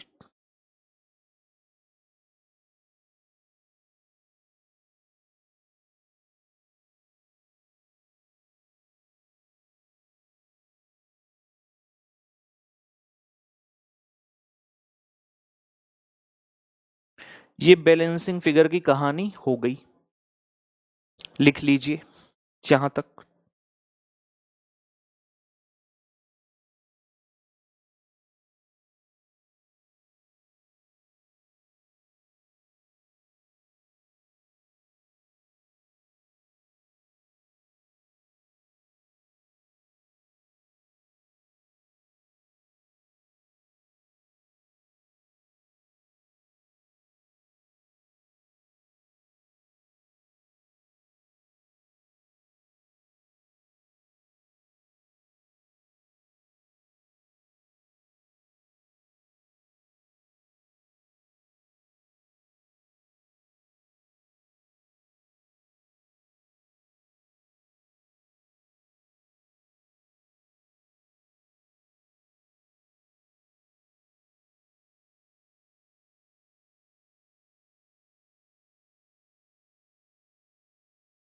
चलिए जी आगे बढ़ते हैं। तो ये स्टॉक अकाउंट कंप्लीट हुआ, विद बैलेंसिंग फिगर क्या होगी, कहां आएगी, वो सब सीख लिया। ब्रांच एडजस्टमेंट पर चले, हमने स्टॉक अकाउंट में कैरी डाउन लिखा, by carry down closing stock, तो उसकी लोडिंग जो है जरूर डाल देंगे। To stock reserve, loading in closing stock, जैसे बाय स्टॉक रिजर्व था, loading in opening stock. Similarly ये आ गया to stock reserve closing stock का लोडिंग। लोडिंग हम जानते ही हैं कि कहां होती है, loading is in on the opposite side. ठीक हो गया, इस अकाउंट को भी खत्म करेंगे। टोटल किया, और जो बैलेंसिंग फिगर होगी that will be the gross profit from here, क्योंकि ट्रेडिंग अकाउंट पूरा बन गया एक तरह से हमारा।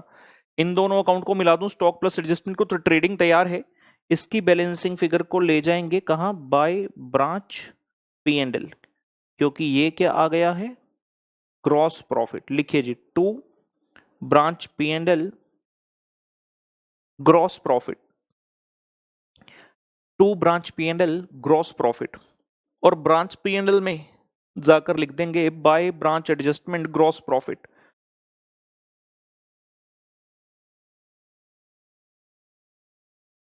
Bye branch adjustment gross profit.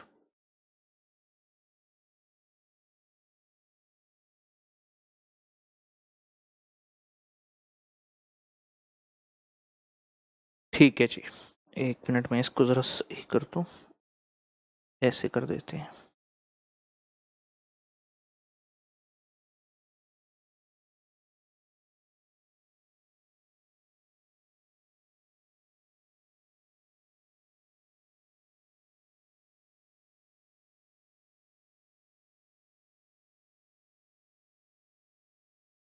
ये लीजिए, हम आगे ब्रांच डेटर्स पर। ब्रांच डेटर में ओपनिंग बैलेंस डाल दिया, to branch stock credit sold, by branch sale, by branch stock sale return. और क्या आता है जी ब्रांच डेटर में? कलेक्शन आता है, तो हम बोलेंगे बाय बैंक या कैश, कुछ भी लिखो, कलेक्शन मतलब पैसा इनसे कलेक्ट कर लिया। Bye bank collection from debtors, done हुआ। और क्या आता है जी? डिस्काउंट हो गया, बेड डेट हो गया, ऐसी चीजें आती हैं।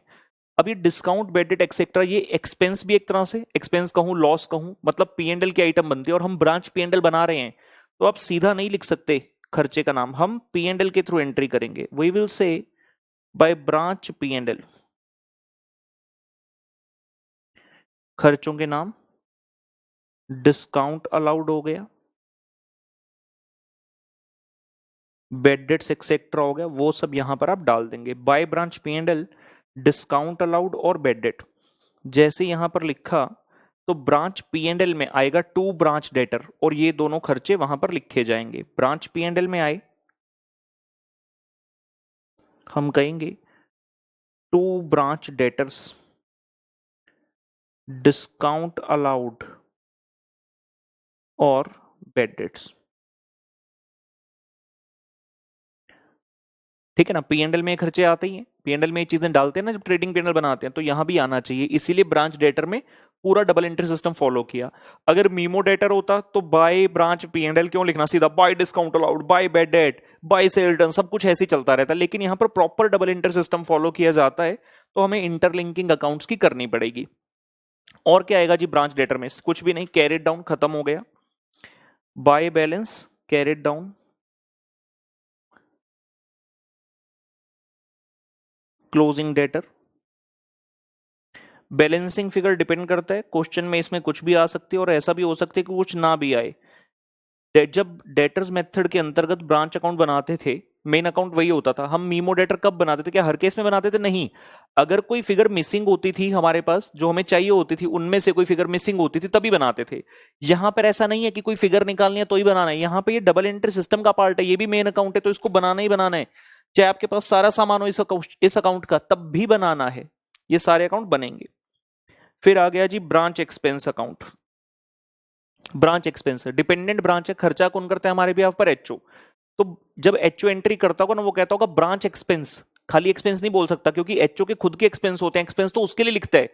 ब्रांच एक्सपेंस डेबिट करता होगा तो डिनोट कि ये खर्चा ब्रांच का है। और टू बैंक करता होगा, क्योंकि पैसा तो एचओ ही दे रहा है भाई, तो ये लिखेगा to bank expenses, to bank expenses. खर्चों के नाम क्वेश्चन में कैसे कैसे हो सकते हैं? इनमें से सैलरीज एंड वेजेस, इनमें से रेंट एंड रेट्स, इनमें से प्रिंटिंग एंड स्टेशनरी एक्सेट्रा। ठीक है ना? List goes on. साथ में जैसे हमें डिपेंडेंट ब्रांच में क्वेश्चन कई बार बोलता था कि पेटी एक्सपेंस आपने खुद खर्चा किया, तो हो सकता है ब्रांच ने भी कुछ खर्चा किया हो, पेटी वेटी। तो ब्रांच एक्सपेंस में हम कह सकते हैं टू पेटी कैश एक्सपेंसेस या टू पेटी एक्सपेंसेस। तो एक्सपेंसेस की अलग से हमने एंट्री की।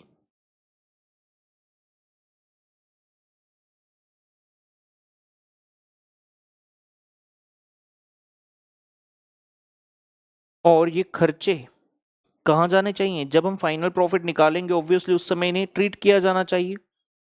जब हम फाइनल प्रॉफिट निकालेंगे उस समय इन्हें भी टेक इनटू अकाउंट करना चाहिए। तो इनको हम कहां भेज देंगे? By branch P and L में। पेटी कैश एक्सपेंस को मैंने इसी में डाल दिया, हम अलग से अकाउंट नहीं बना रहे उसका। तो यहां से ये बैलेंसिंग फिगर आती है by branch P and L. इन खर्चों का ट्रांसफर कर दिया जी हमने, कहा पी एंड एल में, by branch P and L. और ब्रांच पी एंड एल क्या बोलेगा, ब्रांच पी एंड एल तैयार बैठा है, कह रहे आ जाओ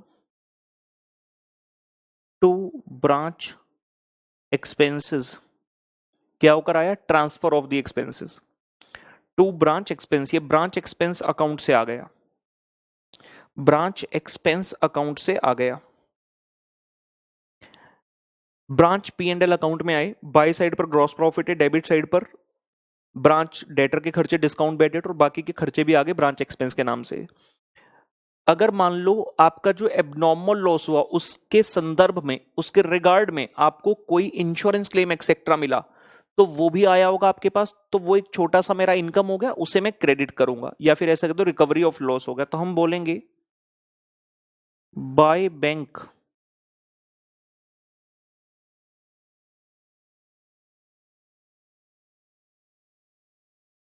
insurance claim in regard to, या ऐसे लिखते हैं with respect to abnormal loss, insurance claim with respect to abnormal loss. अभी एबनॉर्मल लॉस की बात सीख सकते हैं आप। एबनॉर्मल लॉस हम ये जानते हैं ट्रेडिंग अकाउंट में क्रेडिट साइड पर आता है, कॉस्ट पर, उतना मैंने यहां से सिखाया। हमने एबनॉर्मल लॉस लिखा तो इसके दो हिस्से किए, कॉस्ट पी एंड एल में और लोडिंग एडजस्टमेंट में। और अगले ही पल में देखा कि यहां पर loading of abnormal loss debit भी हो गया, तो लोडिंग तो डेबिट क्रेडिट होकर खत्म हो गई, बचा क्या, सिर्फ कॉस्ट। तो ट्रेडिंग वाला काम तो पूरा हो गया। और जब पी एंड एल में जाते हैं वहां क्या दिखाते हैं, नेट लॉस। मान लीजिए 5,000 का लॉस हुआ, 2,000 का क्लेम मिल गया, तो नेट डेबिट कितना होता है लॉस वहां पर, 3,000। अभी हमने क्या बोला, जो कॉस्ट है, मेरे एग्जांपल में मैंने कितना बोला, 5,000 का हमारा लॉस था, 2,000 का क्लेम मिल गया, तो नेट कितना बना डेबिट। अगर मैं यहां से दोनों को नलिफाई करूं तो नेट डेबिट कितना बचा, 3,000। यही तो दिखाते हैं जब trading P and L account आप करते हैं, to abnormal loss, net loss कितना हुआ हमारा। तो वहां पर इसी तरह से तो दिखाया जाता है कि gross loss minus insurance claim. यहां पर डेबिट में इंश्योरेंस क्लेम माइनस करने की बजाय हम सिर्फ क्रेडिट में दिखा रहे हैं, फर्क कितना सा आ गया, राइट। क्योंकि डबल एंट्री सिस्टम को फॉलो कर रहे हैं तो नेट नहीं दिखा पा रहे थे, डेबिट में तो कॉस्ट ही आनी थी 5,000, तो हमने उसके क्लेम वाले पोर्शन को अलग से क्रेडिट कर दिया। और इतनी चीजें करने के पश्चात हमारा फाइनली यहां से आया नेट प्रॉफिट। फाइनली यहां से फिगर आती है नेट प्रॉफिट की।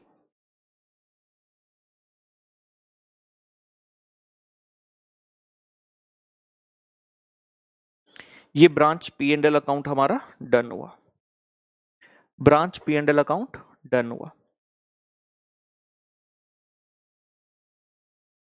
गुड सेंड टू ब्रांच हमने बना लिया था, गुड सेंड टू ब्रांच को भी क्लोज करते हैं, आइए।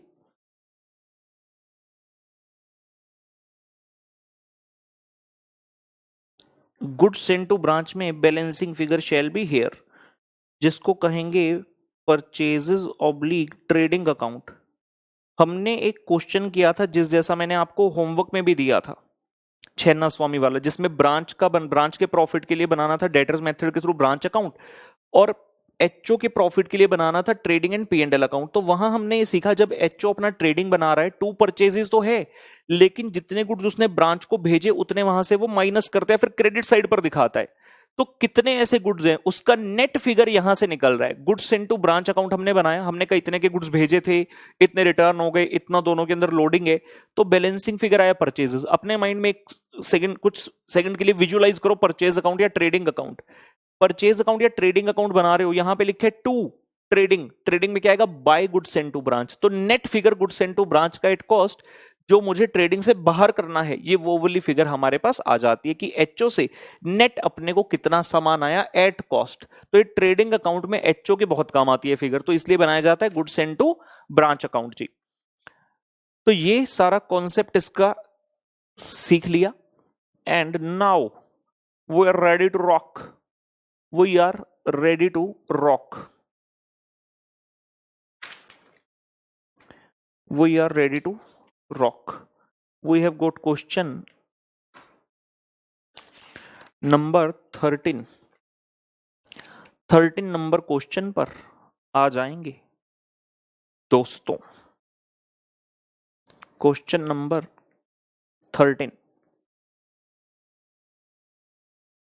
ये लीजिए, क्या कहना है प्रश्न का। Hindustan industries Mumbai has a branch in Cochin to which the office goods are invoiced at cost plus 25%। ठीक है जी, कॉस्ट प्लस 25% पर भेजते हैं, ये रूल हो गया। Branch sales both for cash as well as on credit.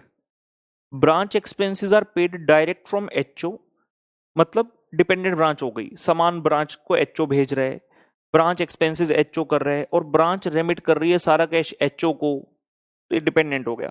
From the following details relating to calendar year 2012 prepare the accounts in head office ledger and ascertain the branch profit. Branch does not maintain any books of account, क्योंकि dependent है, weekly returns भेजते रहते हैं HO को कि हमने इतना सामान सेल करते इतना सेल करते, तो एचओ प्रॉपर अकाउंट्स बनाएगा उसके। Prepare the branch account in the books of HO by stock and debtors method. ठीक है ना, तो ये मेथड के लिए स्पेसिफिकली बोल दिया। देखते हैं क्या क्या। Goods received from HO at invoice price, ठीक है। Returns to HO at invoice price, okay हो गया, समझ में आ गया हमें। ब्रांच स्टॉक इससे हिट होगा अपना। स्टॉक एट कोचिन ऑन 1 जनवरी, मतलब ओपनिंग स्टॉक बता दिया, फिर सेल्स बता दिया, कैश और क्रेडिट दोनों। फिर बता रहे डेटर्स के बारे में, कहता डेटर्स का ओपनिंग बैलेंस हो गया, कैश इतना रिसीव किया डेटर से, डिस्काउंट अलाउड टू डेटर है। बेड डेट से डिस्काउंट और बेड डेट के बारे में स्पेशलिटी हमें पता है, स्टॉक एंड डेटर में हम सीधा नहीं लिखेंगे, ब्रांच पी एंड एल के थ्रू रूट करेंगे। सेल्स रिटर्न भी हुई, सेल्स रिटर्न का पॉइंट हमेशा इंपॉर्टेंट रहेगा, क्योंकि बच्चे इसका दूसरा इंपैक्ट भूल जाते हैं, सिर्फ डेटर अकाउंट में क्रेडिट करते हैं, जबकि इंपॉर्टेंट बात यह है कि स्टॉक अकाउंट में भी ये पोर्शन डेबिट होगा। फिर खर्चे बता रहे, क्वेश्चन कहता है जी रेंट रेट टैक्सेस हैं, सैलरीज वेजेस ऑफिस एक्सपेंस, ये सारे ब्रांच एक्सपेंस में जाएंगे। और क्लोजिंग स्टॉक बता दिया एट इनवॉइस प्राइस। तो क्वेश्चन में सारी फिगर्स हैं, अच्छा क्वेश्चन है हमारा, खूब अच्छा प्रैक्टिस इस प्रश्न से हो जाएगा। कोई बच्चा ऐसा ना करे कि जो अकाउंट बनाए अभी सीखे इसी के अंदर फिगर्स डाल दे, इतना निकम्मा नहीं बनना, थोड़ा सा तो हार्ड वर्क करो यार, थोड़ा सा तो हार्ड वर्क करो यार। इस क्वेश्चन में भर लोगे फिगर, फिर अगले क्वेश्चन में क्या करोगे। कुछ महान बच्चे सर पेंसिल से करेंगे, सर रब कर देंगे, फिर दूसरे क्वेश्चन की फिगर भर लेंगे। वाह बेटा, सलूट है, सलूट है, तुम जैसे बच्चे को हमारा सलूट है। लिखिए जी answer number 13, answer number 13।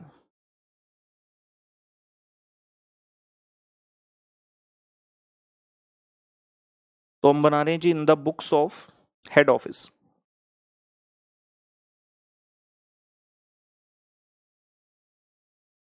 In the books of Hindustan industries Mumbai. In the books of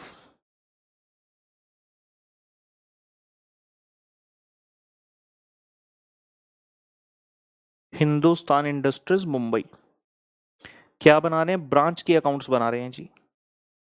we are preparing the accounts of branch, branch accounts.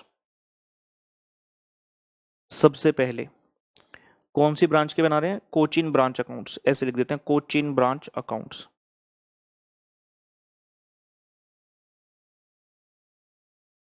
Cochin branch accounts starting with the branch stock account, starting with the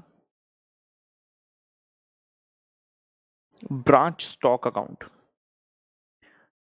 branch stock के बाद बनाएंगे branch adjustment account,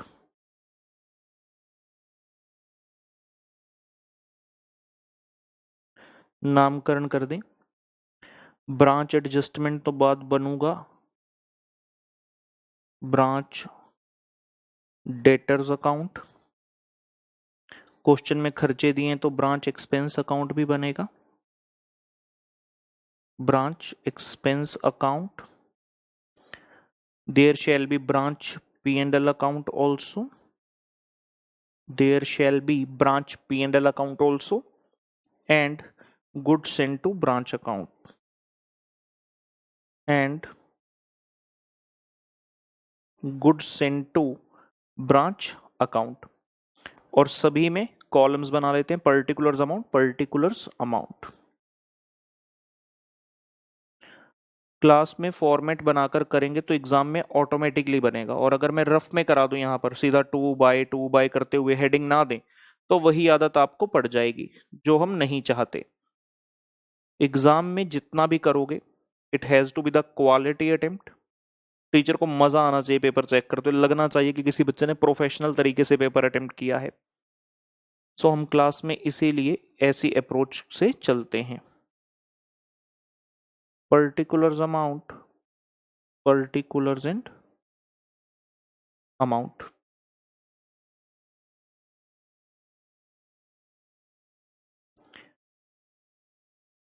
जितने भी accounts बनाए सभी में ये columns ready कर लें, उसके बाद एक एक फिगर को उठाकर स्टार्ट करेंगे भरना।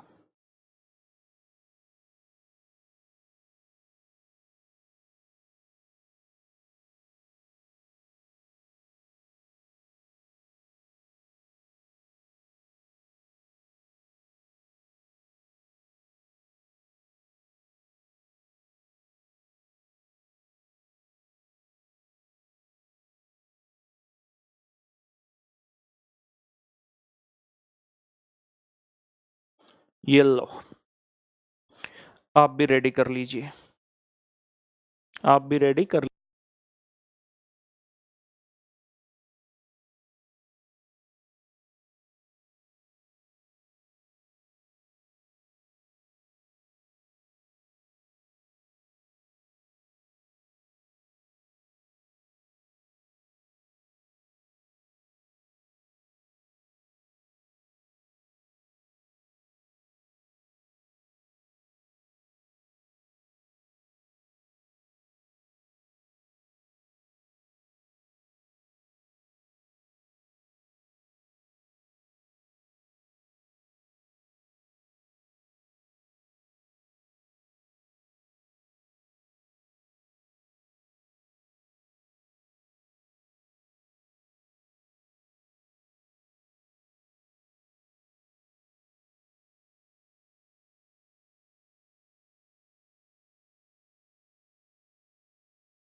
चलो जी, आप तैयार ने हुन, स्टार्ट करिए।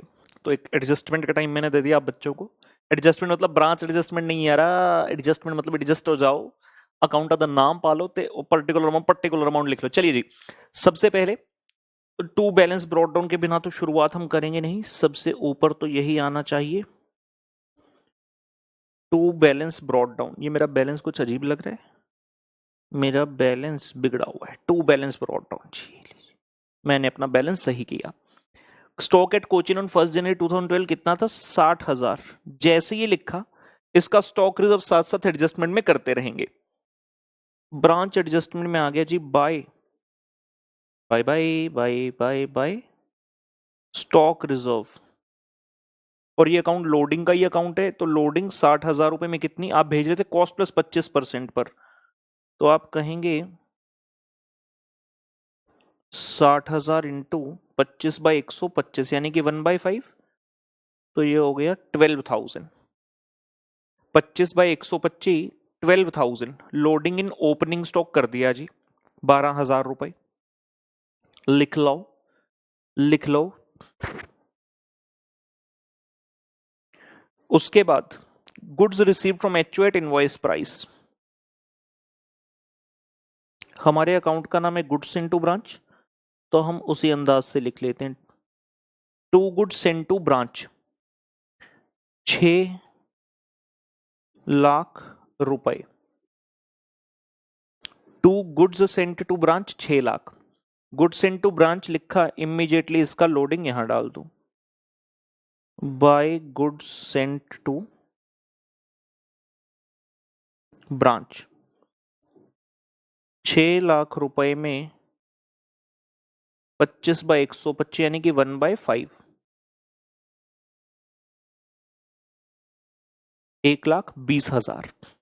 गुड्स सेंड टू ब्रांच का भी लोडिंग डाल दिया ब्रांच एडजस्टमेंट में। और इससे संबंधित हमारे पास कौन सा अकाउंट है? Goods send to branch account. Goods send to branch account में गए, ब्रांच स्टॉक में अभी भी लिखा to goods send to branch, तो गुड्स सेंड टू ब्रांच में आ गया bye branch stock.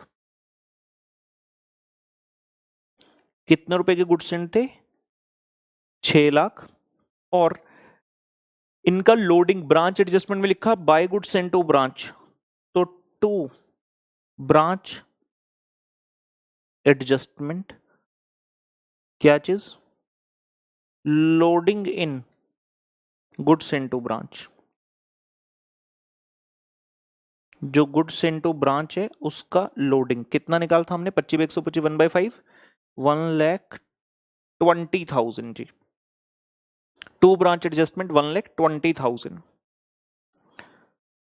Double entry देखते रहिए, ब्रांच एडजस्टमेंट में लिखा by goods send to branch, तो गुड्स सेंड टू ब्रांच में आ गया टू ब्रांच एडजस्टमेंट।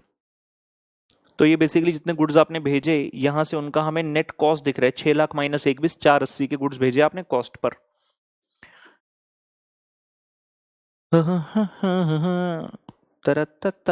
आगे कहते हैं जी रिटर्न टू एचओ। ये जो गुड्स सेंड टू ब्रांच है इसका रिटर्न, तो by goods sent to branch, by goods sent to branch bracket में डाल दें रिटर्न्स। ये गुड्स सेंट टू ब्रांच का रिटर्न है जी, कितने रुपए का? 12,000। By goods sent to branch का रिटर्न 12,000 रुपए का। स्टॉक अकाउंट से क्रेडिट किया, सामान जा रहा है और ब्रांच एडजस्टमेंट में आ गए इसका लोडिंग लिखने के लिए। To goods sent to branch returns 12,000 की, जिसमें 25/125 यानी कि 1/5, 2,400 रुपए का क्या है? लोडिंग है। ब्रांच एडजस्टमेंट में डाल दिया to goods send to branch 2,400 loading in the goods returned by branch to HO. और ये फिगर्स दोनों उठकर कहां जाएंगी? गुड्स सेंड टू ब्रांच में। ब्रांच स्टॉक में लिखा by goods send to branch, तो गुड्स सेंड टू ब्रांच में आ रहे टू ब्रांच स्टॉक। ये क्या चीज है? रिटर्न ऑफ गुड्स जो ब्रांच ने एचओ को वापस किए 12,000 के।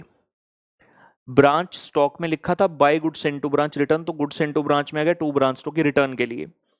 और इसका लोडिंग ब्रांच एडजस्टमेंट में लिखा to goods send to branch, तो गुड्स सेंड टू ब्रांच में बाय ब्रांच एडजस्टमेंट।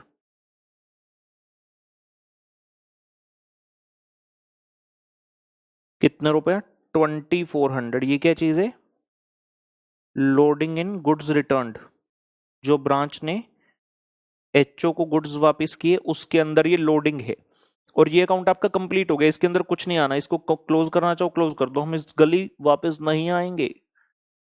ये गलियां ये चौबारा यहाँ आना ना दोबारा, कि हम तो भय परदेसी के तेरा यहाँ कोई नहीं, के तेरा यहाँ कोई नहीं।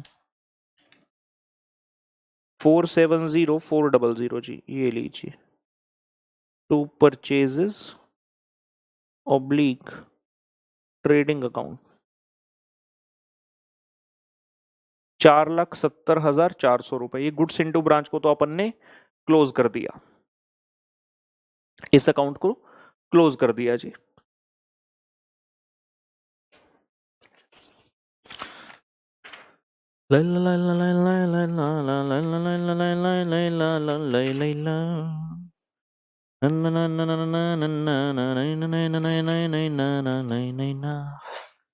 चलिए आगे बढ़ते हैं। Sales in the year cash और क्रेडिट, तो ब्रांच स्टॉक में गए,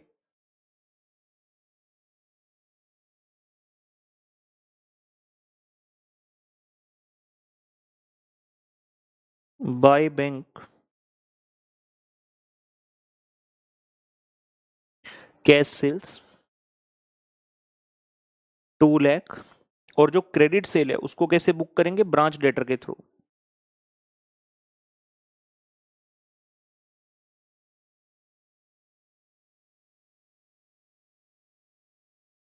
bye branch debtors credit sales which is 3,60,000। तो ब्रांच स्टॉक में लिख दिया है by branch debtor credit sale. Branch debtor में आएगा to branch stock. Branch debtor में आएगा, ब्रॉट डाउन की जगह छोड़कर लिख रहे हैं, to branch stock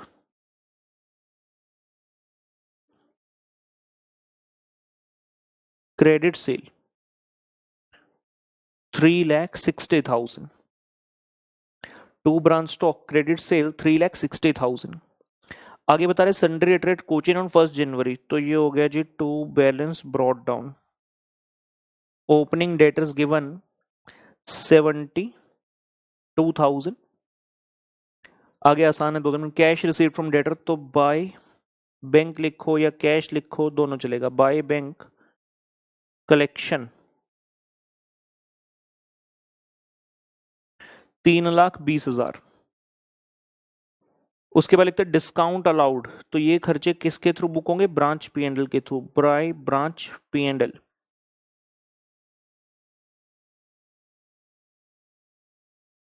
discount allowed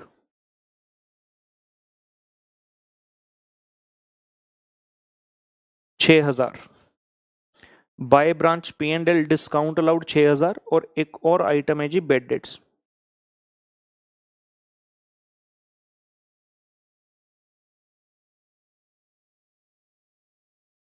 4,000 रुपए। और ये दोनों आइटम उठकर कहां जाएगी? ब्रांच पीएनएल में, जहां हम लिखेंगे टू ब्रांच डेटर डिस्काउंट और बेड डेट 6 और 4,000। So in branch PNL we shall go and put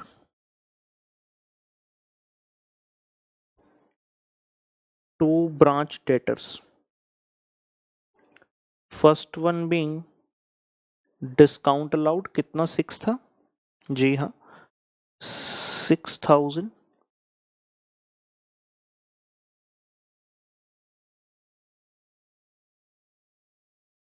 and bed debts 4,000।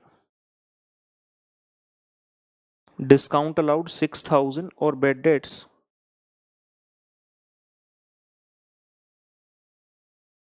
4,000 ji.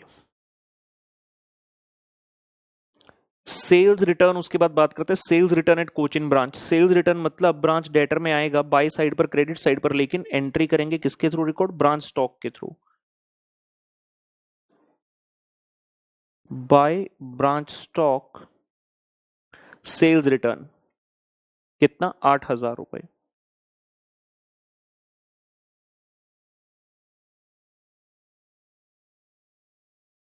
Branch debtors में आ रहा है by branch stock sales return, और ब्रांच स्टॉक में क्या आ जाएगा? To branch debtor sales return 8,000 रुपए। ब्रांच स्टॉक कहेगा to branch debtors sales return 8,000। Sales return का एंट्री डन हो गया। सेल्स रिटर्न का एंट्री डन।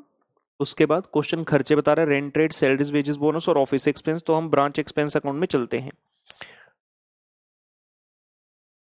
टू बैंक, सबसे पहले rent rates taxes,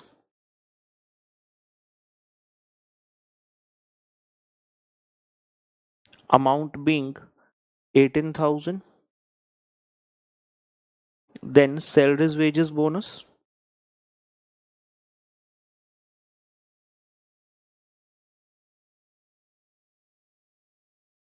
salaries, wages and bonus 60,000, and at the end office expenses 6,000। तो ये 3 एक्सपेंस दिए गए, ये 3 खर्चे दिए गए। लिख दिया टू बैंक। जो भी कैश बैंक संबंधित आइटम है उसका डबल इम्पैक्ट कहीं पर नहीं जाता, क्योंकि हमें अलग से बैंक अकाउंट इस स्टॉक इन डेटर के अंदर नहीं बनाना पड़ता। अंतिम आइटम दी गई stock at branch on 31 December at invoice price, मतलब स्टॉक का क्लोजिंग बैलेंस। तो by balance carried down in the stock account, closing balance कितना है, 1,20,000 रुपए। स्टॉक अकाउंट में लिख दिया बाय बैलेंस कैरिड ऑन 1,20,000 और इसके अंदर जो लोडिंग है उसे रिवर्स करेंगे in the adjustment account to stock reserve.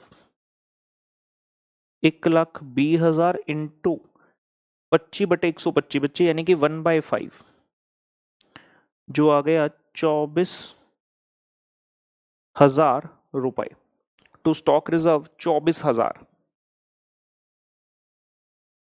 सारी आइटम डन हो गई। पहले अकाउंट से स्टार्ट करते हैं और बैलेंसिंग फिगर देखते हैं कहां कहां आ रही है। स्टॉक अकाउंट में क्रेडिट साइड का टोटल करता हूं 12,000 प्लस 2,00,000 प्लस 360 और 1,20 टोटल बनता है 692 और डेबिट साइड पर तो ऐसे ही दिख गया 668 बनता है, मतलब क्रेडिट साइड ज्यादा है। क्रेडिट साइड का total is more means the balancing figure is on debit side. और हमने सीखा था अगर डेबिट साइड पर बैलेंसिंग फिगर होगी तो that will always be surplus.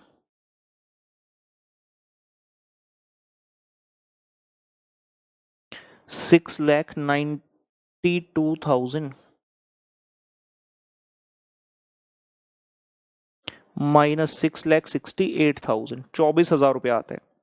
तो कहां भेजेंगे इसको, ब्रांच एडजस्टमेंट में, टू ब्रांच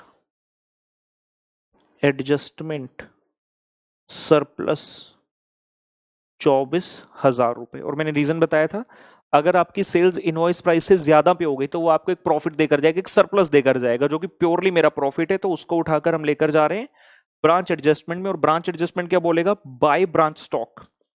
ब्रांच एडजस्टमेंट कहेगा बाय ब्रांच स्टॉक सरप्लस कितने रुपए का जी, 24,000 का।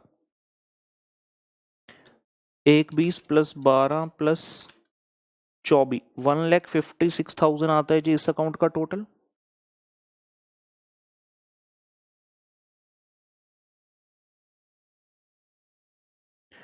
$1,56,000 माइनस 24,000 और माइनस 2,400 ये आता है जी ग्रॉस प्रॉफिट 129,600। कहां ट्रांसफर होगा, ब्रांच पी एंड एल में, to branch P and L gross profit ji.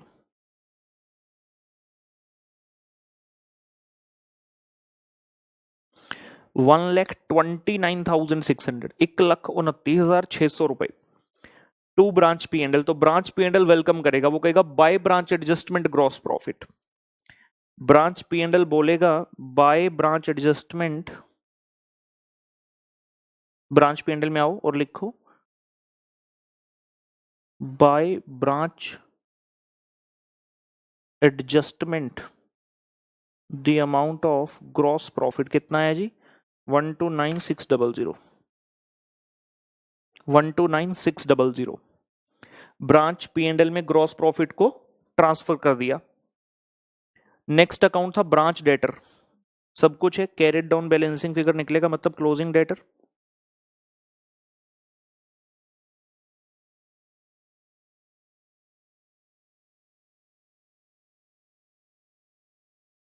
Total करते 360 plus 72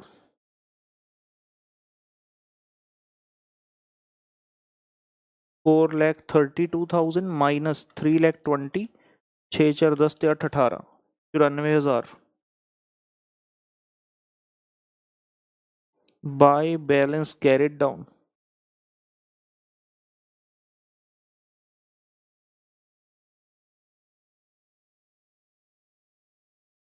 $94,000 bye balance carried down 94,000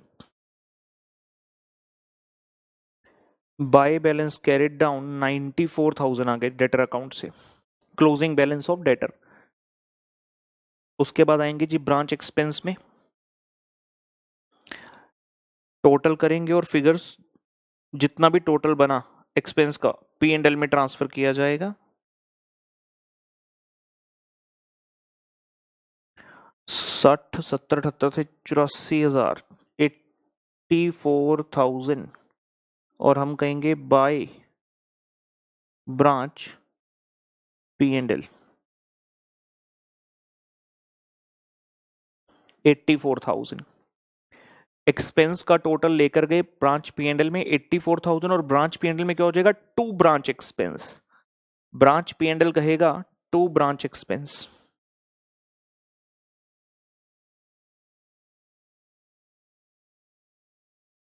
$84,000। तो ब्रांच P&L से तैयार है नेट प्रॉफिट आने के लिए।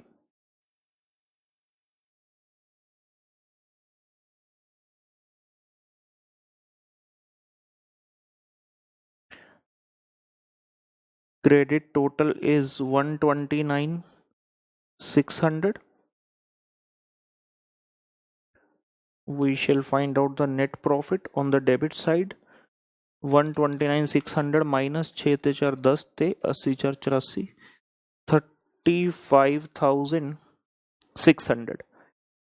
ये हुआ जी final profit. Goods into branch account तो ऑलरेडी क्लोज कर दिया था, तो यहाँ पर आकर हमें नेट प्रॉफिट भी मिल गया।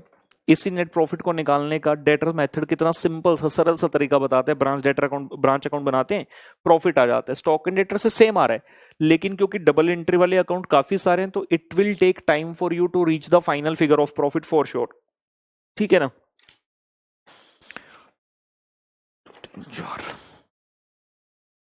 ओके, एक क्वेश्चन मेरी तरफ से होमवर्क में रहेगा, क्वेश्चन नंबर 2। इसकी खासियत ये है कि इसमें आपको डेटर्स मेथड से भी करना है, स्टॉक एंड डेटर से भी करना है, और फाइनल अकाउंट्स मेथड से भी करना है, ट्रेडिंग एंड P&L भी बनाना है। मतलब इसमें आपके कॉन्सेप्ट नंबर 2, 3, 4 सारे अट्रैक्ट हो गए। कॉन्सेप्ट 2, 3 और 4 ये सारे अट्रैक्ट हो गए। तो ये प्रश्न होमवर्क में रहेगा, प्रश्न नंबर 2 इसे करके आइएगा। आज के लेक्चर की समाप्ति करते हैं यहीं पर। नेक्स्ट क्लास में स्टॉक एंड डेटर मेथड को आगे बढ़ाएंगे और कंप्लीट करेंगे। तब तक के लिए बाय बाय।